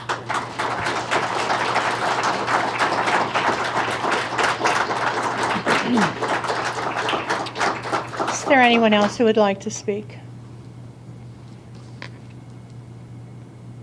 Okay, thank you. Thank you all, everyone who came forward to offer comments this evening. At this time, we'll have board member response to public comment. Colleagues? Dr. Zentmeyer? I'm just thrilled that so many people came tonight with such wonderful testimonies of what was so dear to their heart. And I really, really appreciate your presence, your words, and your advice. Thank you. Anyone else? Okay, we'll move to new business because we have no old business to conduct. Our first item of new business is the approval of this evening's consent agenda, and we have our supervisor of purchasing, Mr. Scott Bakedale, here to present. Mr. Bechtel? Good evening, President Williams, members of the board, Dr. Irvine. Tonight I have 4 items for your review. The Purchasing Review Committee has reviewed these items, and they are being recommended for approval, and staff is available if you have any additional questions. Is there a motion? Madam President, I move to approve awards for athletic field and track improvements at Smithsburg High School to Huntsberry Brothers Incorporated at a cost of $2,639,980. Unit price contract for device repairs to IDOC Repair LLC, Lifeline Rescue, and Upper Edge Technologies at the unit prices listed. And unit price contract for mechanical HVAC services to Control Systems, Inc., Mix Plumbing, Heating and Air Conditioning, RH Lap Mechanical Contractors, and AAA Complete Building Services, Inc. at the unit prices listed. And Remind Communication and Engagement Platform renewal to Remind 101, Inc. at a cost of $84,876.98. Thank you, Mr. Bickford. Is there a second? Second. Thank you, Mrs. Murray. Is there any discussion or any questions? Mr. Kessler? Thank you. I was wondering if I could have an explanation of the funding source for this. I know we've been over this, and there's been a lot of changes over the period of time. I'd just like to hear one last time the funding for this field, athletic field. The Smithsburg project. Smithsburg project, yes, sir. Okay, thank you. There are 4 So- items in the consent agenda. So you're asking about number 1? Yes, ma'am. Thank you. So the funding model for the Smithsburg project is based on a public partnership agreement we have with the Smithsburg Athletic Booster Club. The funding sources look like this, as outlined in the MOU that's been approved and amended, and now I believe 2 times. The Board of Education is paying approximately $425,000 for the stadium lights. The MOU outlines a loan of up to $326,000, which the Booster Club is leveraging for this phase of the program. That comes out of the board's fund, which is a part of the fund balance, which is available for loans. That's a 10-year term on that loan. It is interest-free.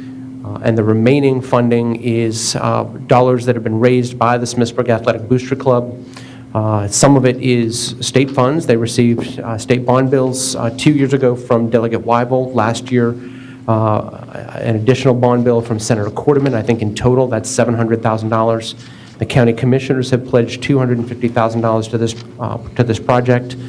I believe they've taken a short-term loan with a local bank on a line of credit, and the rest is funds raised through cash donations or other fundraising efforts that the Booster Club has undertaken. Thank you. Thank you. You're welcome. So that was one of my questions, and this vote does include the turf field as well. That's correct. So I know I've asked this question before, not necessarily expecting an answer, but I think it is worth having an answer. I'm told that the main reason for this field is because, I don't want to say a flood zone, because I know that means technical things, but do we know that if the field were to get flooded and the drainage system were to fail, if that's covered under the insurance or warranty or whatever it may be? It would be covered under our MABE liability insurance. But the drainage has been designed to pull the water away from and disperse it out of the flood zone. Okay. And then will we be required to pay for, so we are required to pay for the turf field then, the replacement of it? The part of this agreement is $200,000 prepaid by the Booster Club to pay for a portion of the first replacement.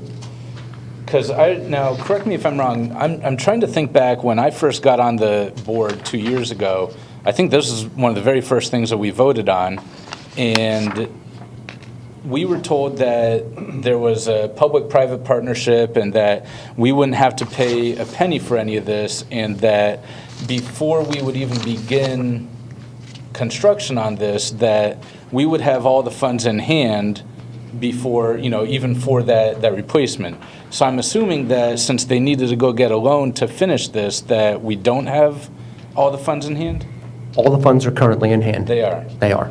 Okay, so how has it changed, though, that we go from not a book about asking the taxpayers to pay an extra $8 million next year on top of what they paid last year? If we do this, seemingly, we would need to go and essentially provide this for every other school that asked for it. So can we, with a straight face, justify that there is no extra spending in this budget if literally over the course of 1 month, all of a sudden we found general funds to be able to go pay for the stadium lights when we were originally told that we wouldn't have to pay any of it? So the original agreement did have the lights coming from funding from the Athletic Booster Club. Staff approached the Board of Education about, at the time we thought ESSER funding was a viable option for paying for the lights through some of the federal dollars that we had, for the standpoint that the Board of Education has not once paid for lights at the Smithsburg complex where we've paid for them at other complexes. So it felt like that was an inequity to Smithsburg related to what the Board of Education has provided at other facilities. After we did that first amendment to agree that ESSER funding, and the board approved for ESSER funding to be used, we received new guidance from the United States Department of Education that ESSER funding could not be used on any stadium projects. That's when we came back to the Board of Education in relation to moving that funding source from the ESSER funding to the general fund. In terms of the replacement of the turf, those terms have not changed since the original MOU was approved. So again, all of a sudden, the original plan was to not use any of the money. Honestly, I'm not necessarily against using the money for the lights. My concern is, one, how much of this money is going towards, in all the money, all the $3 million, how much of this is going towards actually paying for the turf stadium? You know, I've made some remarks about that, and honestly, I voted for the original vote 2 years ago because at the end of the day, when we're told that all the money's coming from someone else privately, that I think, you know, it was a good deal, hard to turn down. But now all of a sudden we're doing this. If they just put a natural turf field on top of that drainage system, that can be done. They wouldn't need to go out and get that loan, seemingly. They wouldn't need to, we wouldn't need to go and move money around the general funds like that. So again, if our budget is that tight, how are we able to go and find almost $500,000 to be able to fund this? We're essentially deferring another project from the general fund building renovation account. So, again, we're going to have to go and pay for it. I don't think this is an appropriate allocation of funds, and I hope the rest of the board agrees with that. I have one more question. Have the band boosters exercised their line of credit so far to use for this project? They have. The athletic boosters, yes. They have. And I guess this is a statement. I hope that the county commissioners, the delegation, will be supportive when the other schools in Washington County go before them and ask for funds, because this is just not right. They came to us and they said they were going to have all the funds. And this is the second time we've had this happen. And it's going to continue to happen to the Washington County voters. They're going to have to fund these because these parents are only there for 4 years. What's for them to say they walk away with a big bill hanging over their heads, leaving Washington County Public Schools to pay for it?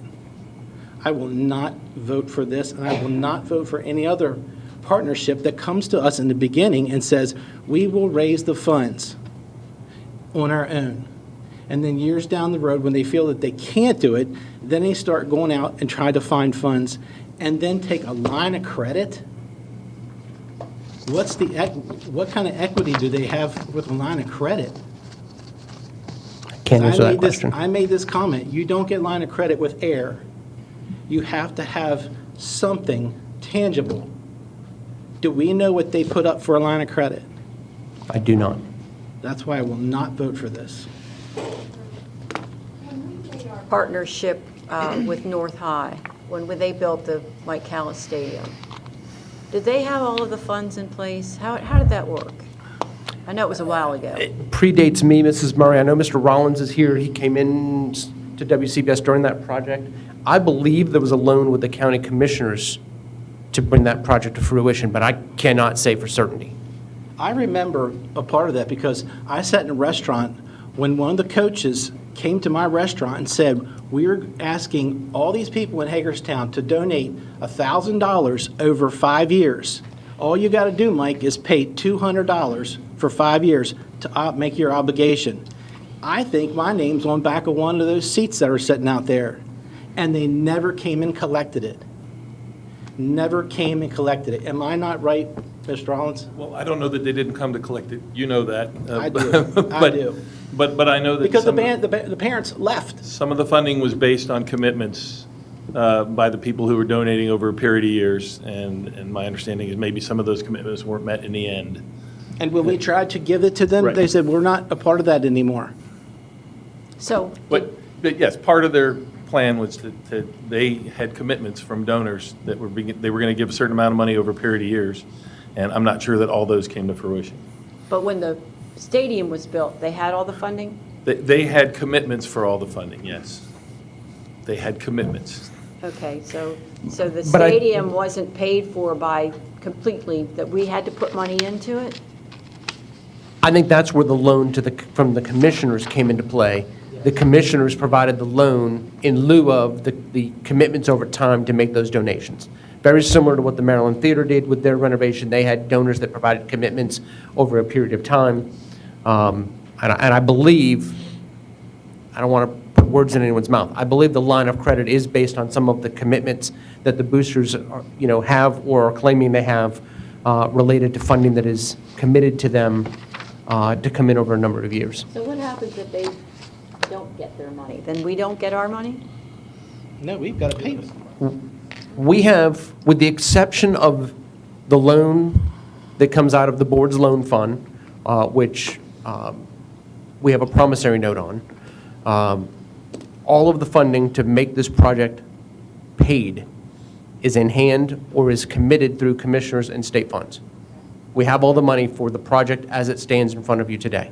And as we talked about before, we have put stadium lights in other stadiums, sometimes more than once, and we've never replaced the ones at Smithsburg. So that would be something that really wouldn't be out of character for us to do. That was staff's thought process when we brought the lights in front of the board.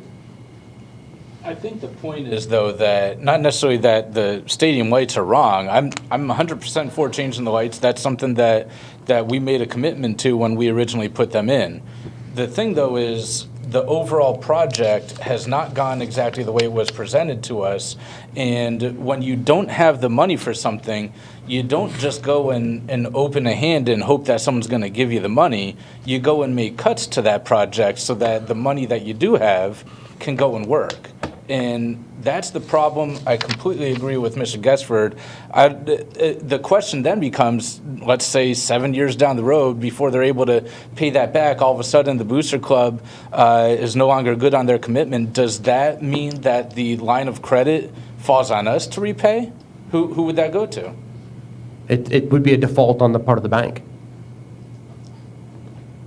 I don't think that's okay. They're not a unit of the Board of Education. It was not at ours to pay off. Mr. Prue, I'm hearing a lot of conjecture here, and I'm wondering, what is the risk to the board by entering into this partnership with the Smithsburg Boosters? The risk to the board is the loan of $326,000 that was a part of the original MOU that has a 10-year term. That's the risk to the board. And the long-term replacement cost of the turf, which we've discussed through discussion of the MOU over time. Approximately in today's cost, 50% of the first replacement is in hand as we speak. And they're to put in a continuous amount for the remainder of that? Was it $200,000? It's $200,000, which is in hand today. But for us then, if they walk away from it, then we, as a school board, have to replace that on our own. Is that right? Even without them walking away. I mean, there's no commitment to them Exactly. beyond this seed money. There's no commitment to them beyond that moving forward. Right. No different than the situation we have at Calais Stadium and others that are currently having discussions in the community. And what was the cost of the turf field for Calais? Low 400s, 425, I think, which is how this number was based. Based on that number, approximately 50% of the cost. 425 is also the cost of the stadium lights? Yes. Now, original turf going in is much more expensive to get the drainage, but the first replacement is less expensive. President Williams, I move to amend the motion to remove item number 1 from the consent agenda. Okay, we have a motion to amend the consent agenda by removing item number 1, which is the athletic field and track improvements at Smithsburg High School. Is there a second? Second. Any discussion? Are you doing this because you want us to vote on it separately? Yeah. Okay. Well, I mean, I'm saying remove it so that, because I'm not for this. I'm for the other spending. Approve the other Yeah, spending. I want to be able to approve the other spending, and I hope that the rest of the board agrees that this would not be an appropriate use of funds, and that we should ask them to go back and redo that MOU. Is there any more discussion? I sit here and listen to all this, and I'm hearing things that we've discussed this many, many times. And I'm hearing things that this is the first time I'm hearing the things I'm hearing tonight. So that's all I'll say. Further discussion on the amendment. So we have an amendment, a motion on an amendment, and a second to pull number 1 from the consent agenda. All those in favor? Okay, we have 2 affirmative. Those opposed? 4. You're abstaining. 4 in opposition. 1 abstention. So the amendment fails, so we're back to the main motion. Is there any further discussion? I will say this as a former coach, I do worry about the replacement cost of these fields in the future and so forth. That's all I'll say. I do worry about that. When you got, like Allegheny County, when you've only got 2 stadiums to do it in, that's one thing. But having very familiar with the Smithsburg campus because of going way back when I did my student teaching there, but I also took my soccer team to play games on the stadium field. It does flood. It does, the water lays for some reason, and it does need to be handled somehow, some way. You could put the same drainage under a natural turf field as well. Well, let me just be clear. That's not a good reason. I just said, I worry about the cost, the future cost and so forth. I just said that, but like I said, I'm hearing things to my right that I haven't heard before, so. Mr. Rollins, you I had don't something know. you wanted to say? I'm sorry, I just wanted to clarify that the drainage of a turf field is different than a grass field. It is a different type of system to carry the water off. So I just, you could put a different type of drainage system, but it isn't as easy as just saying, let's not put turf on, let's keep the drainage system that's designed right now and put grass on it. It's not designed that way. A grass field would have a crown on it, drainage to the side and stuff like that. It could be redesigned, but it's not exactly the same. I just wanted to make sure. Yeah. Thanks. Yeah. I'm going to put you on the spot, and I've already asked you what the risks to the board are. Do you have any reservations about this MOU, or about this partnership? No, I do not. I think Smithsburg Booster Club is one of our more active clubs. They have several solid, profitable fundraisers annually that can carry the load of paying off both of their obligations they have, the one to the board and their line of credit to the local bank. They have had a history of taking loans with the Board of Ed. I believe when the lights were put in, they used a loan to pay for those lights to be installed. So I don't have concerns with that. Thank you. Thank you very much. Any other questions, any further discussion? All right, then we will move to the main motion, which is approval of the consent agenda for items, as the motion was made by Mr. Bickford, second by Mrs. Murray. All those in favor? 1, 2, 3, 4, 5. And the student member concurs. Opposed? 2 in opposition. Motion carries. Thank you. Thank you. Thank you.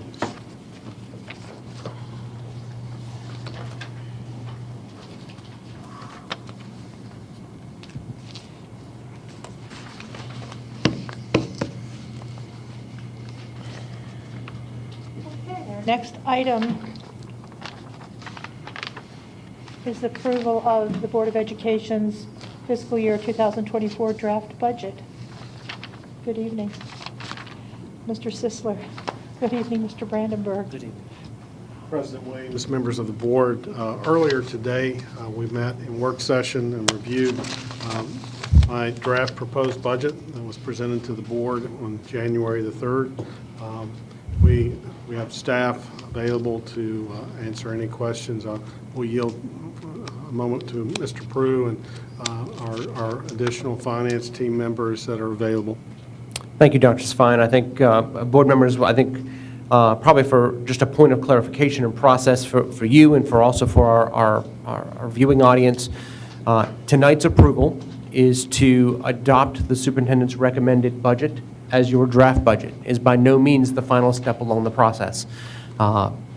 Staff is prepared to convene the board's advisory committee, the budget review and advocacy committee, to review the budget over the next several weeks and to craft sort of an endorsement or encouragement, tell you where they may feel that there are pitfalls in the budget. Of course, that testimony will be provided from the committee at the March 7th meeting, which also stands to be the night that the board has a hearing on its draft budget. Subsequent to that, you also are tentatively scheduled to present your budget to the Board of County Commissioners. And approximately on the second meeting in March, I believe that date is the 21st, the board would adopt their draft budget as their approved budget, pending final decision of and final information related to the governor's budget and how that may affect state aid, as well as the adoption of the county's budget and how that may affect our local aid. So that is the process moving forward, and staff is here if you have specific questions on the budget itself. Thank you, Mr. Cruz. Is there a motion? Madam President, I move to adopt the superintendent's FY 2024 recommended general fund budget as the Board of Education's FY 2024 draft general fund budget. Thank you, Mr. Stopper. Is there a second? Second. Thank you, Dr. Zedmeyer. Questions? Any discussion? No? All right, and we'll move to the vote.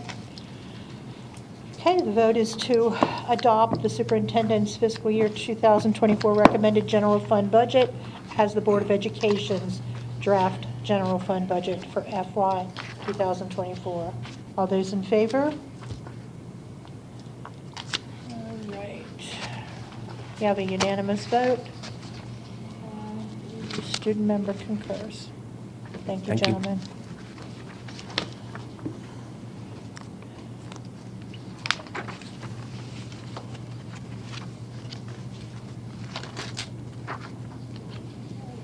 Item is the board's advisory committee appointments. Thank you, Mrs. Williams. You can't get rid of me yet. Tonight, staff is seeking the board's approval of candidates for a board advisory committee as discussed in closed session. Thank you, Mr. Prue. Is there a motion? Williams, I move to approve the proposed candidates for membership on one of the Board of Education advisory committees. Thank you, Mrs. Murray. Is there a second? Second. Thank you, Dr. Sentmeyer. Any questions? Any discussion? Okay. The motion is to approve the proposed candidates for membership on one of the board's advisory committee. All those in favor? All right, we have a unanimous vote. Thank you. Thank you.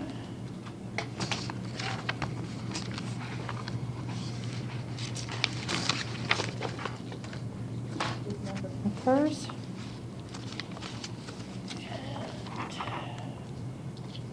Our final item of new business, we have the fiscal year 2023 budget adjustments with Mr. Brandenburg, our Executive Director of Finance.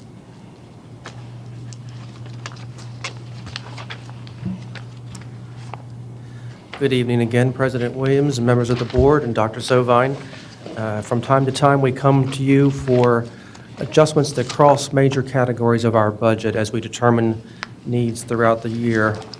And this one, we have some significant adjustments brought about by the need for revising salary costs, to provide for unexpected dual enrollment costs, higher non-public placement costs, a contracted speech therapist, contracted paraprofessionals, provide for higher diesel prices, and higher bus prices. Fortunately, we have the resources within our budget to cover these cost overruns, but you will see that, there are some adjustments necessary between categories.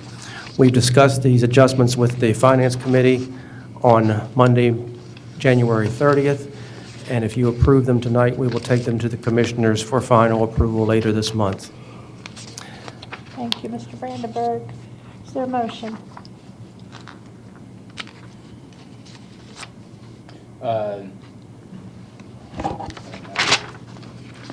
President Williams, I move to approve the proposed FY 2023 budget adjustments as presented. Thank you, Mr. Evans. Is there a second? Second. Thank you, Mr. Stauffer. Any questions, any discussion?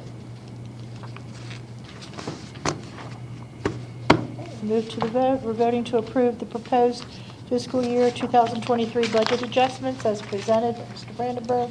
All those in favor? Unanimous vote. And the student member concurs. Thank you very much. Thank you.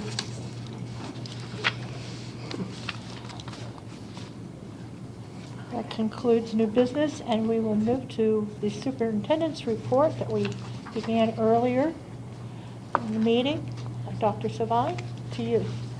President Williams and members of the board, school counselors are critical educators in our learning communities, and from supporting students' emotional and social development to helping them chart a course of their future, counselors provide an important link between the classroom and life beyond school. I'd like to invite Helen Huffer, our supervisor of school counseling, forward to recognize our school counselors in honor of the National School Counseling Week. Good evening, Ms. Williams, board members, Dr. Savine. National School Counseling Week is recognized this week, February 6th through the 10th, 2023. Goodness. Must be the energy I'm presenting tonight, huh? The theme is helping students dream big.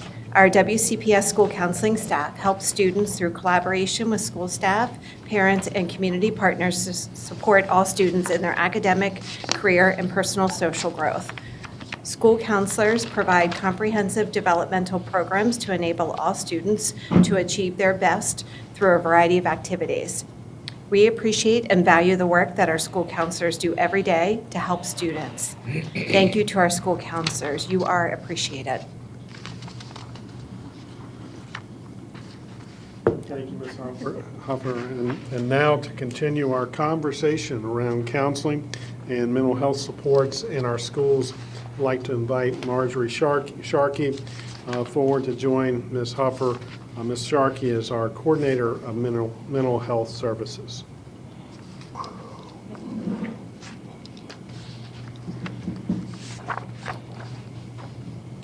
Good evening again. Marjorie Sharkey, Coordinator of Behavioral Health Services, and I will be providing school counseling and mental health updates this evening. Prevention services are key to helping our students grow to their full potential.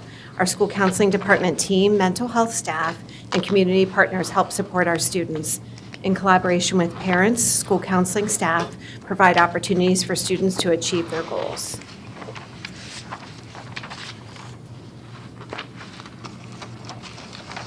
Our current school counselor to student ratio is 1 counselor to every 316 students. That's globally across the county. Our ratio has decreased from 1 counselor to 364 students globally across the county in the last 3 years, thanks to the increased staffing supported by the board. It's okay. We are continuing to work toward the 1 counselor to 250 student ratio recommended by the American School Counseling Association. There is at least 1 full-time counselor at every school this year, thanks to your support.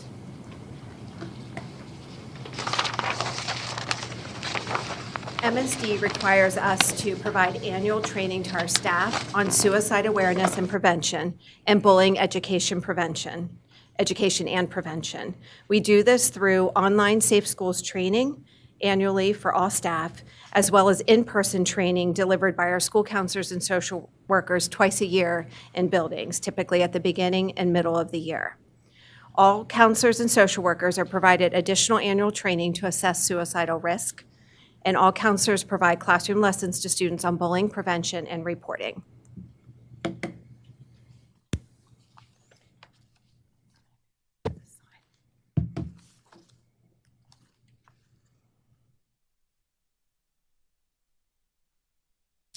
Sorry. If a student is being bullied, a green reporting form is completed by the student, parent, or staff member and turned into the school administration for investigation. These next steps outline the administrative response process and investigation process.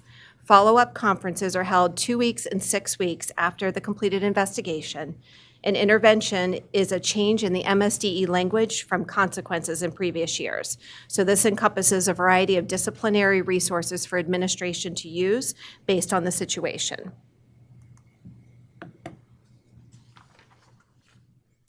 School counseling supports. Annual training and growth of PBIS schools is important in our county. All elementary and middle schools will have a PBIS program beginning the 23-24 school year. Currently, we have 28 schools that are PBIS schools, and we offer training for return team, tier 2, new team, and booster trainings every year. Restorative approaches can include mediation, PBIS, restorative practices, and conflict resolution. We also offer character education in all of our elementary schools. There are monthly classroom lessons that help support students in learning social skills, appropriate peer interaction, bullying prevention, self-regulation, coping skills, college and career exploration, and check-ins that focus on prevention and providing resources to students.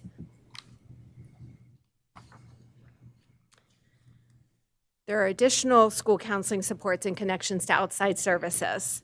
Mental health referrals can be made to our school-based social workers as well as outside providers. Ms. Sharkey will address more of this in her presentation, and the Student Assistance Program is addressing substance use.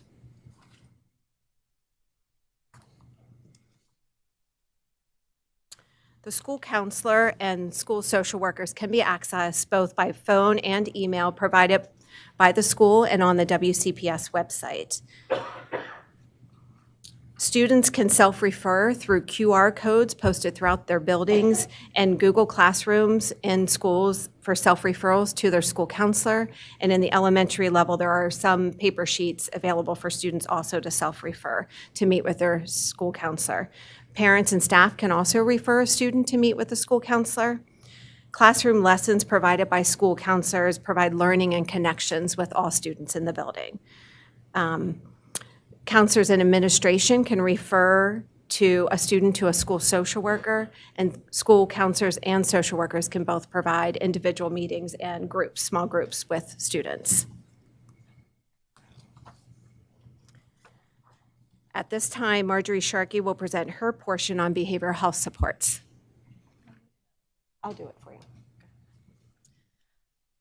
Hello, my name is Marjorie Sharkey, and I'm the Coordinator of Behavioral Health Services for Washington County Public Schools. I'd like to talk to you today about staffing, our supports, our partnerships, and our professional development that we have grown greatly thanks to your support over the years. So speaking of staffing, we have a coordinator of behavioral health services, which since 2019 has been a point of contact for the system, a mental health position, previously called the mental health services coordinator. We are changing the language to reflect the language of the blueprint, and also the fact that we don't just deal with mental health issues, we also deal with substance abuse issues, so it's a more encompassing term. And in addition to that, we have the elementary Engage programs, which you're going to hear more about later. These programs provide social, emotional, and behavioral supports to our younger students in their home schools. So it's a high level of behavioral programming that we have available to them at schools like Ramps, Eastern, Bester, Pangbourne, Hickory, Lincolnshire, Mogginsville, Paramount, around 12 classrooms with the staffing that you see there. And we also have, since the fall of 2021, a social worker specialist. So this is a system-wide clinical lead to support social workers across all departments and provide clinical supervision so that our staff can advance licensure. This person also provides itinerant coverage, so when people are out on medical leave, when we have programs that need coverage, also troubleshooting, support, professional development for all staff, and targeted clinical trainings for our clinical staff. As to our behavioral health supports, one of the first ones that we have are mental and behavioral health referrals and follow-up. So not only do we keep a list of different services available for our students and families that we can refer them to, but we also meet regularly with those community partners. And I provide also a monthly newsletter that updates our staff who make those referrals so that they know things like, okay, this agency doesn't have a waiting list right now, and this agency has a Spanish-speaking therapist who can take clients right now, and really specific information like that. So we're not only making referrals for families, but we're making good referrals for families. And then we follow up on those, both on a building-based level and also at my level, to make sure that the services that we're referring people to are what they need. We also have mental health counseling. We have our own mental health professionals in the schools now, so the social workers we were talking about, we have about 34, but 32 are clinical social workers, and about 60% of them are at advanced licensure level, and the rest are working towards it. So those are our in-house supports, right? Numbers to rival many, in fact, all agencies in this county, but we also have the largest clientele. And also we have partnerships with our community agencies to bring services to students in school. And for those students who are underinsured, uninsured, who need school-based services, which most insurance won't pay for, we have grants through the local management board, Title IV, the Safe School Fund Grant, so that we can get those student services they otherwise could not access. And every school in the county has access to one of our grant providers, sometimes two. We also have threat assessment. So in collaboration with our special education department, we utilize our school psychologists and our clinical social workers to assess students and develop safety plans when there's a concern about harm to others. And I'm really proud of the fact that this year, previously, we had held down the fort with roughly 10 school psychologists. We were able to train additional staff this year so that we're up to 30 staff that can do clinical risk evaluations and respond, in a really timely manner and be very involved with the safety plan process. We also do functional behavior assessments and behavior intervention plans, and we have the Engage programs, which again, you're going to hear more about later. I'm particularly proud of our behavioral health partnerships. So we have around 25 memorandums of understandings for different agencies and services in town. Everything from mental health counseling to early intervention substance abuse counseling to ABA, applied behavior analysis, to wraparound services, case management services, mobile crisis, mobile treatment, which is a different thing, PRP providers. It spans the gamut of services. We also, our community, I would love to have more bilingual community providers, but we really keep our finger on where they are and how to access them as needed. We participate in community behavioral health events. We encourage and support those, as well as have our own mental health fair, which will be coming probably in the first week of May. We partner with our communities, and we're doing a lot of this right now to identify the gaps in services, throughout the community, of which we are a very large part, and to advocate for, ask for, create plans for meeting the needs of our youth at this time. We have a mobile crisis partnership, so this has been new this year, where they have a memorandum of understanding with us such that they can respond out to schools when a student is having a mental health crisis. So this is their whole thing that they do. They can respond to these crises, and also staff can consult with them when you get in a situation where there's a crisis.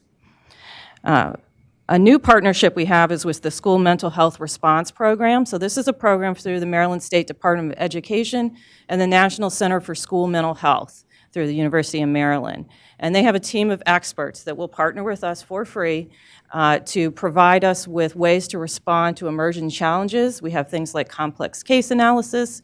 They provide planning, technical support, assistance, training, in order for us to really improve our system of care in our school system. We also do have, as I said before, funds for early intervention substance abuse counseling in school that we get through our grant funds. And we have grant funds to provide transportation for mental health appointments. So that's our grab-a-ride contracts. So for people who couldn't get there otherwise, we try to provide that. And then finally, we have our professional development. I'm not sure the community always knows how much of this we do and how much of this we support. This is not an exhaustive list by any means. This is just a sampling of what we do. So we provide training after school, we provide training in the summer, we provide training during professional development, and we can also provide training to schools that ask for specific things. So in the last week, I had a school request de-escalation training, and we were able to provide that. We're setting that up, and another school asked for some specific trauma training, and we were able to set that up too. So we want to meet both the individual needs and also the global needs of our system. So like, for instance, our trauma training for educators, that's actually a 4-part series, and we offer it throughout the year. And then the summer, we offer the Forward-Facing Professional Resilience Program, which helps our staff who are dealing with traumatized children remain resilient in their profession too. We use the train-the-trainer model so that we train our own folks, and then they're able to go forth and deliver these national and sometimes even international trainings like youth mental health first aid.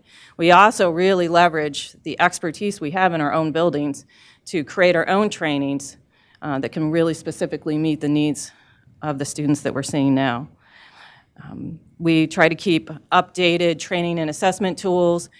We have really focused in on staying current with practice around assessing for suicidal risk. That's been a huge, and targeted training for the staff that are qualified to do it. So we'll have very specific trainings too. So with that, I'm going to pass it to Mrs. Huffer. So, working together with school staff and parents, we can help all students. We encourage parents to talk with their children daily and ask them how they're doing. We encourage them to communicate any changes that their child is experiencing with their child's doctor. We ask them to reach out to the school staff if they need some extra support for school and help at school or some of these community resources. We ask them to limit the time their child spends on social media and to monitor social media for child's appropriate responses and things like that on there. Thank you for your time this evening. Thank you. Can I ask a question real quick? How involved are you with the parents? I mean, I know you're under obligations if a kid is threatening to hurt himself or others. Obviously, there's reporting requirements, but outside of that, how much communication do you have with the parents of the students you work with? Well, that's an absolute must. For instance, with our memorandums of understanding, parents have to sign off that like somebody can see their child in school. They have to get permission for our staff to work with a child in school. Like partnering with parents is everything. So. And in terms of like school counselors, so at the elementary level, they typically, when they've done a classroom lesson, they'll share information home. They've tried to incorporate information in school newsletters for parents to read on websites, things like that. And just following up if there's questions that come out. There's a lot of parent events that go on at school buildings, and the counselors and social workers are typically in attendance at those, even if they're not related to mental health. Is there ever a time where you would withhold information from a parent if they asked for it? Specifically about their kid, obviously. So there are ethical and legal guidelines that school counselors and social workers follow. So they have ethical code and confidentiality code. So the information that students share with counselors and social workers is not shared with parents unless it's directly harmful to the students or to others. Okay, thank you. And there are times where we encourage students to talk with their parents, absolutely. So it's not that we're not encouraging it, it's just we're ethically and legally bound to not share that. Okay, thank you. Good question. Helen? Yes. Sorry, this is going to be a dumb question. No, it's Number okay. Go 15 for for it. me today. Under professional development, you have neurodiversity. What's that? That's Marjorie's topic. So it's actually, the full name is neurodivergent learners and creating inclusive classrooms. So the idea is this, right? So we have students who are not, as they say, neurotypical, right? And this is kind of flipping the script on that. It's like thinking of if you think of a student with autism, right? Like, and how people, learn differently, respond differently to their environments. And so that's what that training is about. Okay. Well, thank you. You're welcome. That's right up there with verbal judo. I wasn't sure about that one either. That's a catchy name. So that brings up another question for me. When you say neurodiversity, that doesn't include like if a kid thinks he's a cat and they want to identify it, what they call it, a furry. That's not one of those things. That's not what we're talking about. Okay, We're talking about okay. differentiated instruction and recognizing that people respond to their environments differently, and how can we create inclusive classrooms, but no, it is not, Okay. that is not that. All right, good. Thank you. Any additional questions from board members? Nope. Ms. Hufford and Ms. Sharkey, I just want to express how much we appreciate your support on a daily basis for our students and their families. Thank you. Thank you. Continuing with our support services theme for students, I'd like to now invite Jeremy Jacoby, Director of Student Services, School Counseling and School Health, as well as Amy Norris, Coordinator of Behavior Forward. We're going to highlight our elementary Engage program.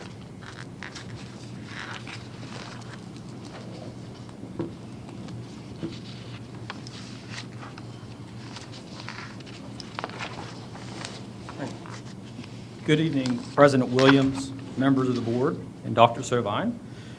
This evening, Ms. Norris and I are going to provide an update on the Elementary Engage program.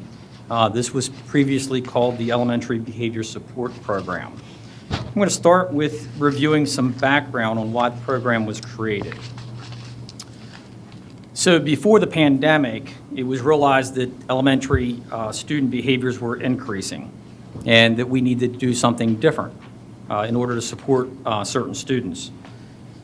At that time, our regional specialized programs, which for the most part were intended for students with IEPs, they were nearing capacity. Do we have to advance anything on there?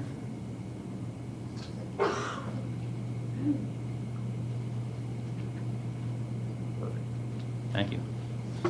So at the time, our regional programs, which were intended for students with IEPs, they were near capacity.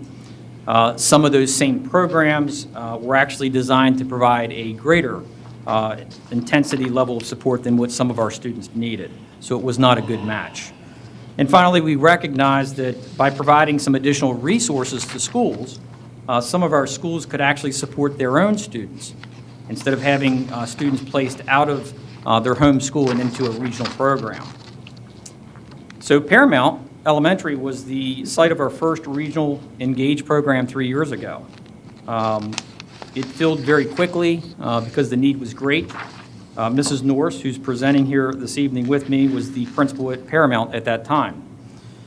Through your support, with funding allocated from the general fund, the following year, we were able to expand this type of programming to 6 additional schools. Then last year, we expanded the program classroom to an 8th school, that was Morgansville. And then this current school year, we were able to use some grant funds, and we were able to expand an Engaged classroom to a 9th school, which is at Salem Avenue Elementary. So the program is designed to do several things. So it's designed to build greater capacity among staff in order to support student needs. Mrs. Norris is going to share some of those specific professional development opportunities that our teachers and our paraprofessionals receive who work in our Engage schools.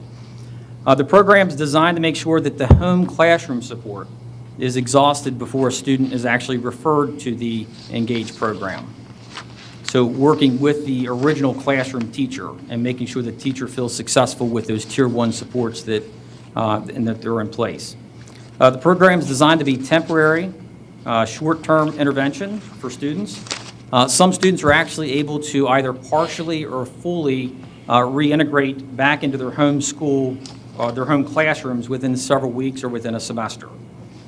The average program classroom and staffing can support up to about 8 students, and students are able to receive their therapeutic needs. So that's being addressed through the Engage programming.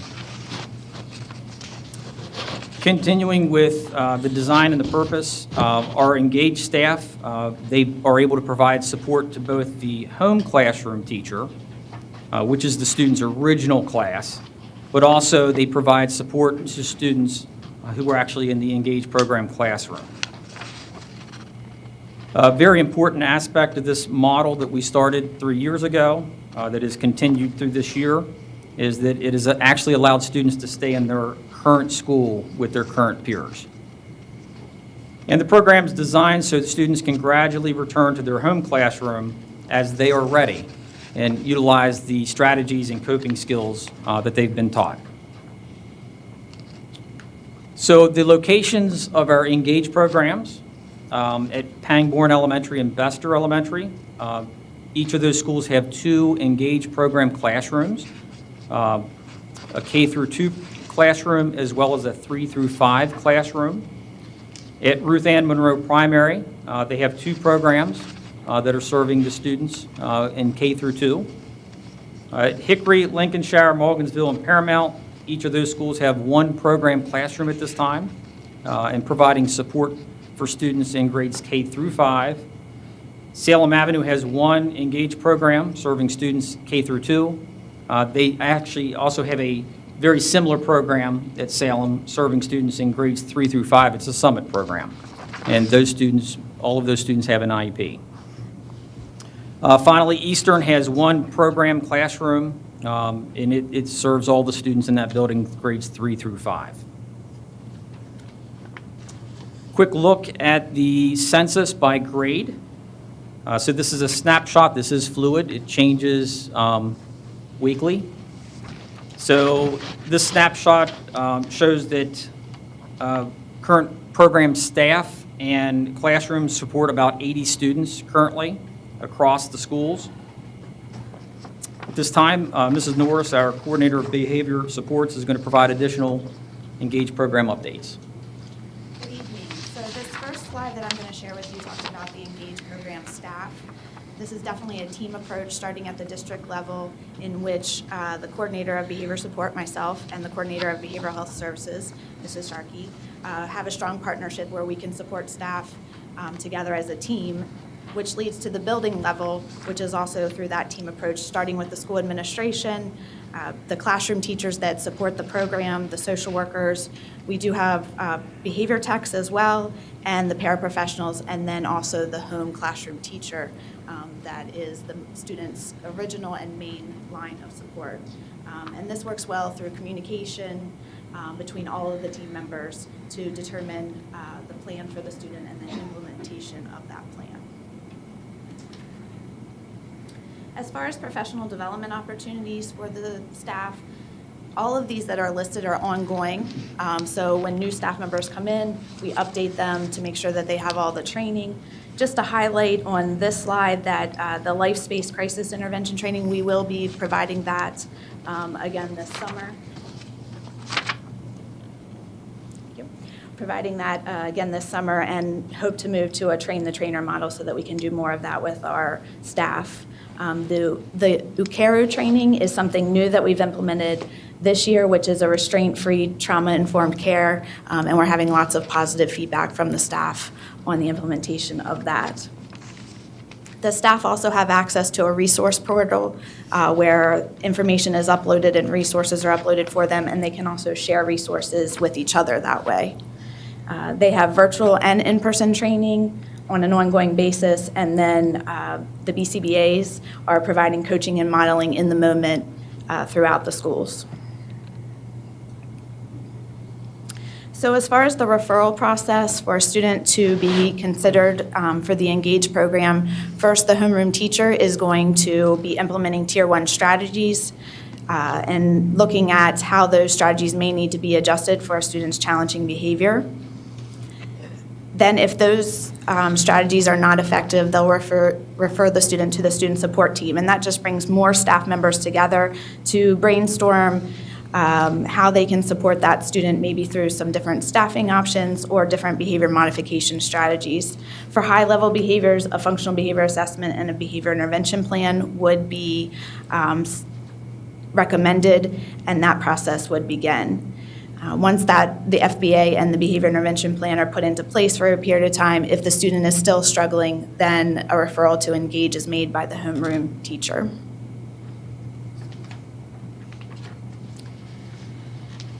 So this is a process that is very individualized for the student. They can enter into the Engage program at different levels of support, so they may not need to be in the Engage program all day long, but there is flexibility and fluidity allowed within the program to support the students' needs. The big thing that we have to focus on with students is teaching them replacement behaviors. So just like we teach students to read and do math, for some students we also need to explicitly teach those behavior skills, and that's what this program offers.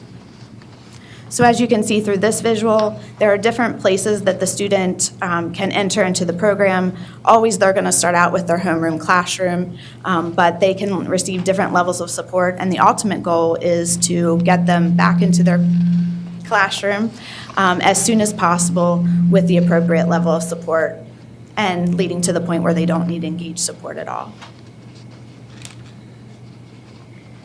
At this time, I'm going to invite Rachel Roth, Assistant Principal at Bester Elementary, to come up and share some information about how the Engage program has impacted Bester.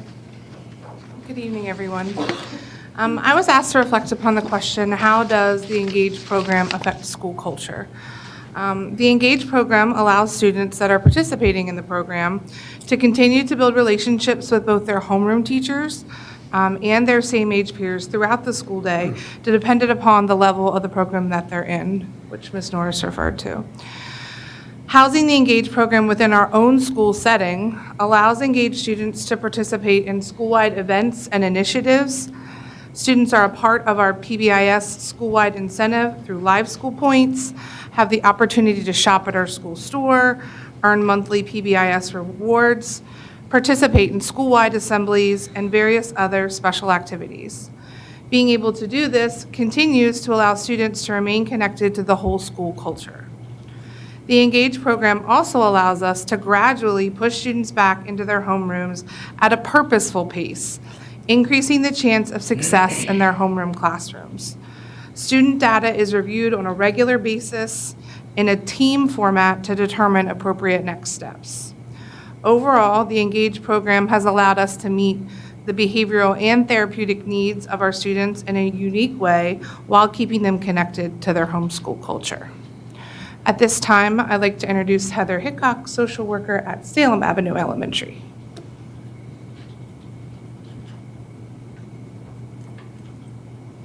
Good evening. I was asked to reflect upon the question, how is the therapeutic component provided in the Engage program essential for student progress? The therapeutic component provided in Engage is essential and assists in providing an environment for students that is welcoming, structured, supportive, and safe. Staff in our program focus on placing an emphasis on building relationships with students and meeting their needs, along with identifying barriers or struggles that may need to be overcome in order for them to learn and thrive in their school setting. The staff in the program are able to offer them routines, structure, predictability, and expectations within the student day in conjunction with the whole school community. Social workers in the programs, like myself, are able to provide them with individual and group therapy to the students, along with a crisis response when it's needed.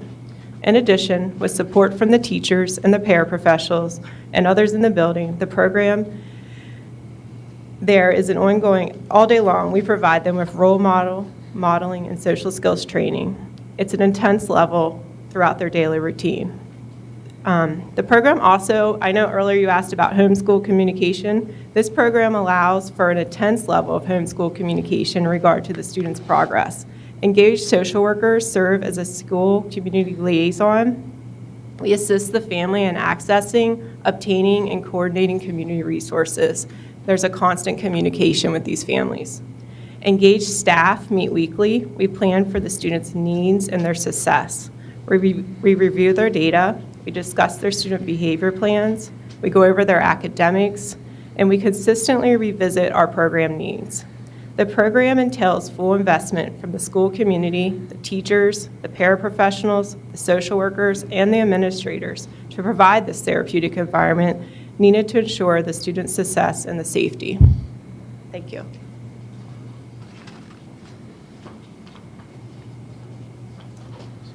That concludes our presentation. We'll answer any questions that you may have. Looking at the bar graph, this is for the 2022-2023 school year. Yes.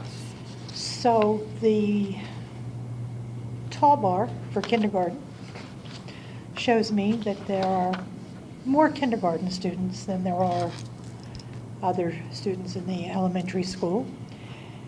Are these students who have benefited from WCPS's pre-K program? Are these students who are coming to WCPS in kindergarten who have not had pre-K? What can you tell us about those kindergarten students?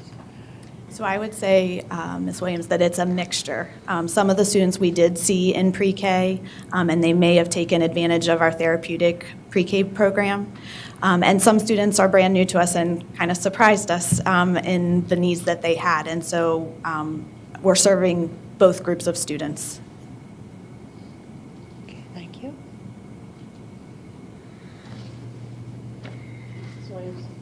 I just have a comment. I was able to go to Salem and see Mrs. Hickok's Engage program and the work that they're doing. Unfortunately, the room wasn't the greatest. We talked about that and how it presented its problems for the program, but all in all, they were doing a great job.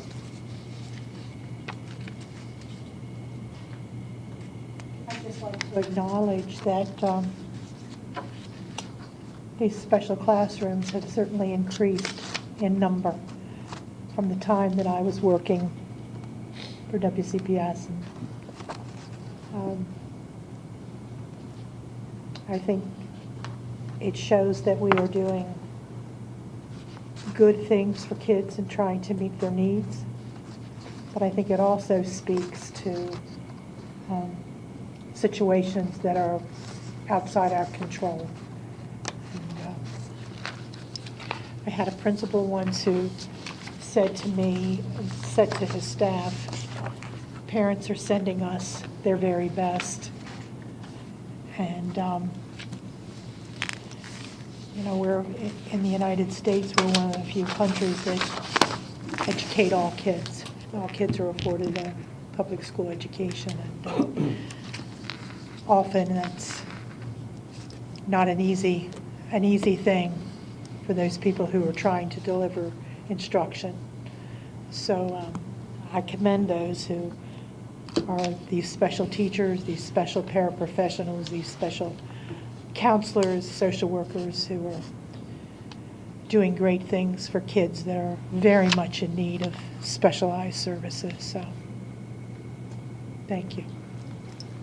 Madam President, may I be out of order a little bit because it is getting late, and I see a young man, I've been watching him out here. He's got his scout uniform on. He's got his Order of the Gunnikashik badge right there. I'm an old Order of the Hour guy from too many years ago. I'm going to assume you're here working on one of the citizenship merit badges or whatever they call them now? I didn't hear you. I'm working on communication. Oh, okay. All right. Because there are different citizenship badges that require you to attend a public meeting. I don't know what they call them today, but I remember them from years ago when I was a merit badge counselor for those and several others. What troop you with? I'm with Troop 103. Which is where? It's out at by Paramount Brother Enterprise. Oh, okay. Well, welcome. I hope you've enjoyed this evening. It's been a long night. But I just wanted to recognize you because I thought you might get up and leave because, and I wanted to say something to you before you left. Thank you for that. I'm sorry to do that, but right. out of That's order, right. should have done that in board member comments, but I didn't know if he'd be here. Thank you. Thank you, Mr. Stauffer, and I'll join you in commending the young man for his commitment to bettering himself, and that we appreciate your engagement and persistence. This is a lengthy meeting tonight, so you've earned that badge. I want to provide board members with an opportunity for any additional comments, but also want to thank our team members, both the central office and school level, for highlighting our very successful elementary Engage program. All right, thank you much. This time I'd like to invite... I didn't mean to speak before you did that. I'm sorry. That's all right. I apologize. At this time, I would like to invite our Associate Superintendent for Administration and Leadership, Dr. Jennifer Webster, forward. Dr. Webster is going to present to the board our proposal for a virtual instruction day plan. Good evening, President Williams, members of the board, and Dr. Savine. I am joining you this evening to share our virtual day plan, as Dr. Savine just noted. I will be sharing an overview of the Maryland State Department of Education, or MSDE, parameters for the plan, how WCPS proposes to operationalize the plan, and the time period between this meeting and our February 21st business meeting will be allowed for public comment on the plan. These slides will be posted on our website for the public to do so. If approved, we will be submitting the plan to MSDE for authorization for this school year and for the 2023-24 school year. MSDE offers school systems the option to apply to use up to 8 virtual days of instruction for the purposes of inclement weather, professional learning, high school graduation, or other similar circumstances. The virtual days can include up to 3 asynchronous days or self-paced days, and the rest would need to be synchronous teaching where staff and students engage real-time virtually. We propose using up to 3 asynchronous or self-paced days if we need to use more than the 6 inclement weather days that are built into our school year calendar. We feel the advantage of embedding the possible 3 virtual days into the calendar, as inclement weather days are called, is that staff would be able to continue to engage with students, sharing work that can be done independently and would more or less keep students on track with schoolwork ahead of state and national testing windows. This is preferred to adding the regular in-person school days at the end of the school year, because at that point in June, the state and national tests are completed. Again, the virtual days would only be used if we exceed our 6 inclement weather days, and we would only be able to embed up to 3 of those days into the calendar. During a virtual weather day, staff will post directions for and classwork in the Google Classroom for students to work on throughout the day. School staff will be available to support students with their work during the school day. If there is time to anticipate an inclement weather virtual day, teachers may also send paper materials home for students to work on in lieu of or in addition to posting information in Google Classroom. Student attendance would be calculated based on student engagement with the work as evidenced by completion of the work online, by paper, or upon return to school if the student had difficulty accessing the work. The school staff will engage with students throughout the day, as mentioned earlier, would be available to support students in accessing the work throughout a virtual weather day. As we near the necessity to use a virtual day, WCPS will communicate with students and families to alert them to the possible need to check Google Classroom for schoolwork and remind them of what student expectations are on a virtual instruction day. We have engaged with our teacher and support service unions to discuss the employee work expectations on these days to ensure we're prepared to communicate what these days look like for staff as well. Thank you for your consideration, and I'm happy to take any questions that you have. Thank you for the presentation. Thank you. Thank you, Dr. Webster. Now, continuing with my superintendent's update, February is National Black History Month. I've been delighted to visit schools and see students engaging in a variety of lessons that highlight influential and inspirational Black leaders and contributors to our society. I look forward to seeing and participating in a number of events in our schools and our community throughout the month of February. In the days and weeks ahead, we will be hosting community information sessions around the blueprint for Maryland's future. Our staff have been developing the plan for Washington County, and these upcoming sessions will help educate our community about the blueprint and provide an outlet for our stakeholders to share their thoughts and provide feedback. The blueprint intends to create significant positive change in public education by investing billions of dollars across the state over the next several years. Again, you can learn more and give us your input at these information sessions. A quick calendar reminder, I'd like to share that this Friday, February the 10th, is a 2-hour early dismissal for students. All students will be dismissed from their schools 2 hours early on this coming Friday. And finally, next Wednesday, Washington County Public Schools will be celebrating our educational support personnel in the 4th annual ESP of the Year Awards. 5 finalists have been selected to represent transportation, food services, student support, clerical support, and maintenance and operations. We will recognize those finalists and announce the winner at the awards banquet next week. We wish all of our finalists the best of luck, and we thank each of them for their respective roles in supporting student excellence. President Williams, members of the board, that concludes my update for tonight. I remain available to answer any questions of board members. Thank you, Doctor. Colleagues, any questions for Dr. Savino? Okay. Our next agenda item is personnel action. Good evening again, Mrs. Williams, members of the board, and Dr. Savine. As discussed during closed session, we have several personnel actions or changes for your review. At this time, I ask for your approval of today's personnel actions. Thank you. Is there a motion? President Williams, I move to approve the personnel actions dated Tuesday, February 7th, 2023, as presented in the closed session. Thank you, Mrs. Murray. Is there a second? Second. Thank you, Dr. Zentmeyer. Okay. Okay, this was discussed in closed session, so we won't have any discussion. Are there any questions that anyone might need to ask of Dr. Webster before we move to the vote? Okay, we're voting to approve personnel actions dated today, Tuesday, February 7th, 2023, as presented and discussed in closed session. All those in favor?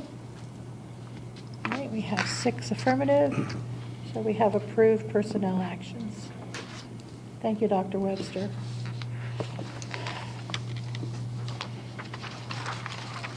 That brings us to reports to the board. Board member committee reports. Would you like to begin down there with student government? Sure, I'd love to. So I would just like to extend my thanks from the Washington County Association of Student Councils to Dr. Willow and Dr. Savine.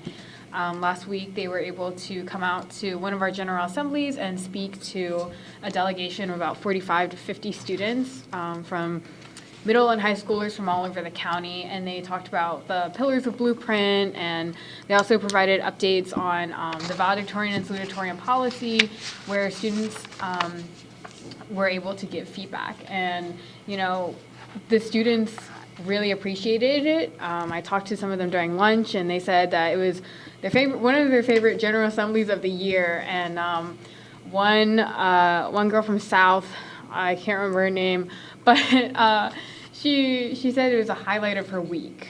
So yeah, I just want to thank you, Dr. Savine and Dr. Willow, for being able to come out for that. So appreciate it. Thank you, Ms. Cruz. President Williams, we met on Tuesday, January 24th, but I have a pretty lengthy report. I'd like to know if I can, since we're not meeting again until April, can I give my report next meeting? Thank you. So Human Resources will report next meeting, and you have your next meeting in April, correct? Yes. Thank you. Mr. Bickford, Policy, Review and Development? Policy has nothing to talk about. Ever.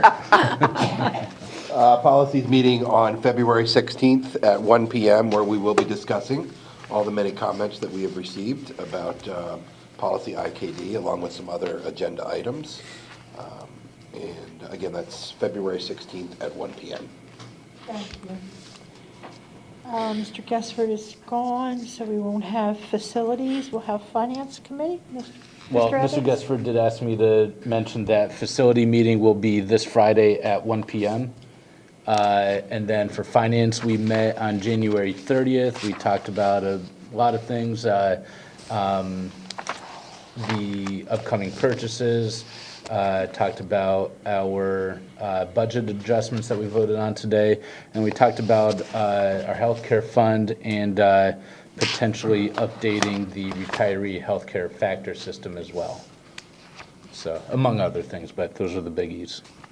Thank you, Mr. Evans. Curriculum and Instruction, Dr. Zemmerer. Curriculum and Instruction will meet here February 17th, 10 a.m. Thank you. Mr. Stauffer, did you have anything that you wanted to say about MABE Legislative Committee, or? I do, but given the hour, I don't have 15 minutes to do it. All righty, thank you. All right, so that concludes our committee reports. Under miscellaneous business, you have a list of future agenda items. We are scheduled to have the second read of policy IKD. That's the policy on honor rolls, graduation honors. That's at our next meeting on February 21st. We also have several items dealing with the naming rights for Boonesborough High School Stadium, press box. We are going to have a presentation about CTE and hospitality program. It's at North Hagerstown High School that same evening, and recognition of the CTE month and student organizations.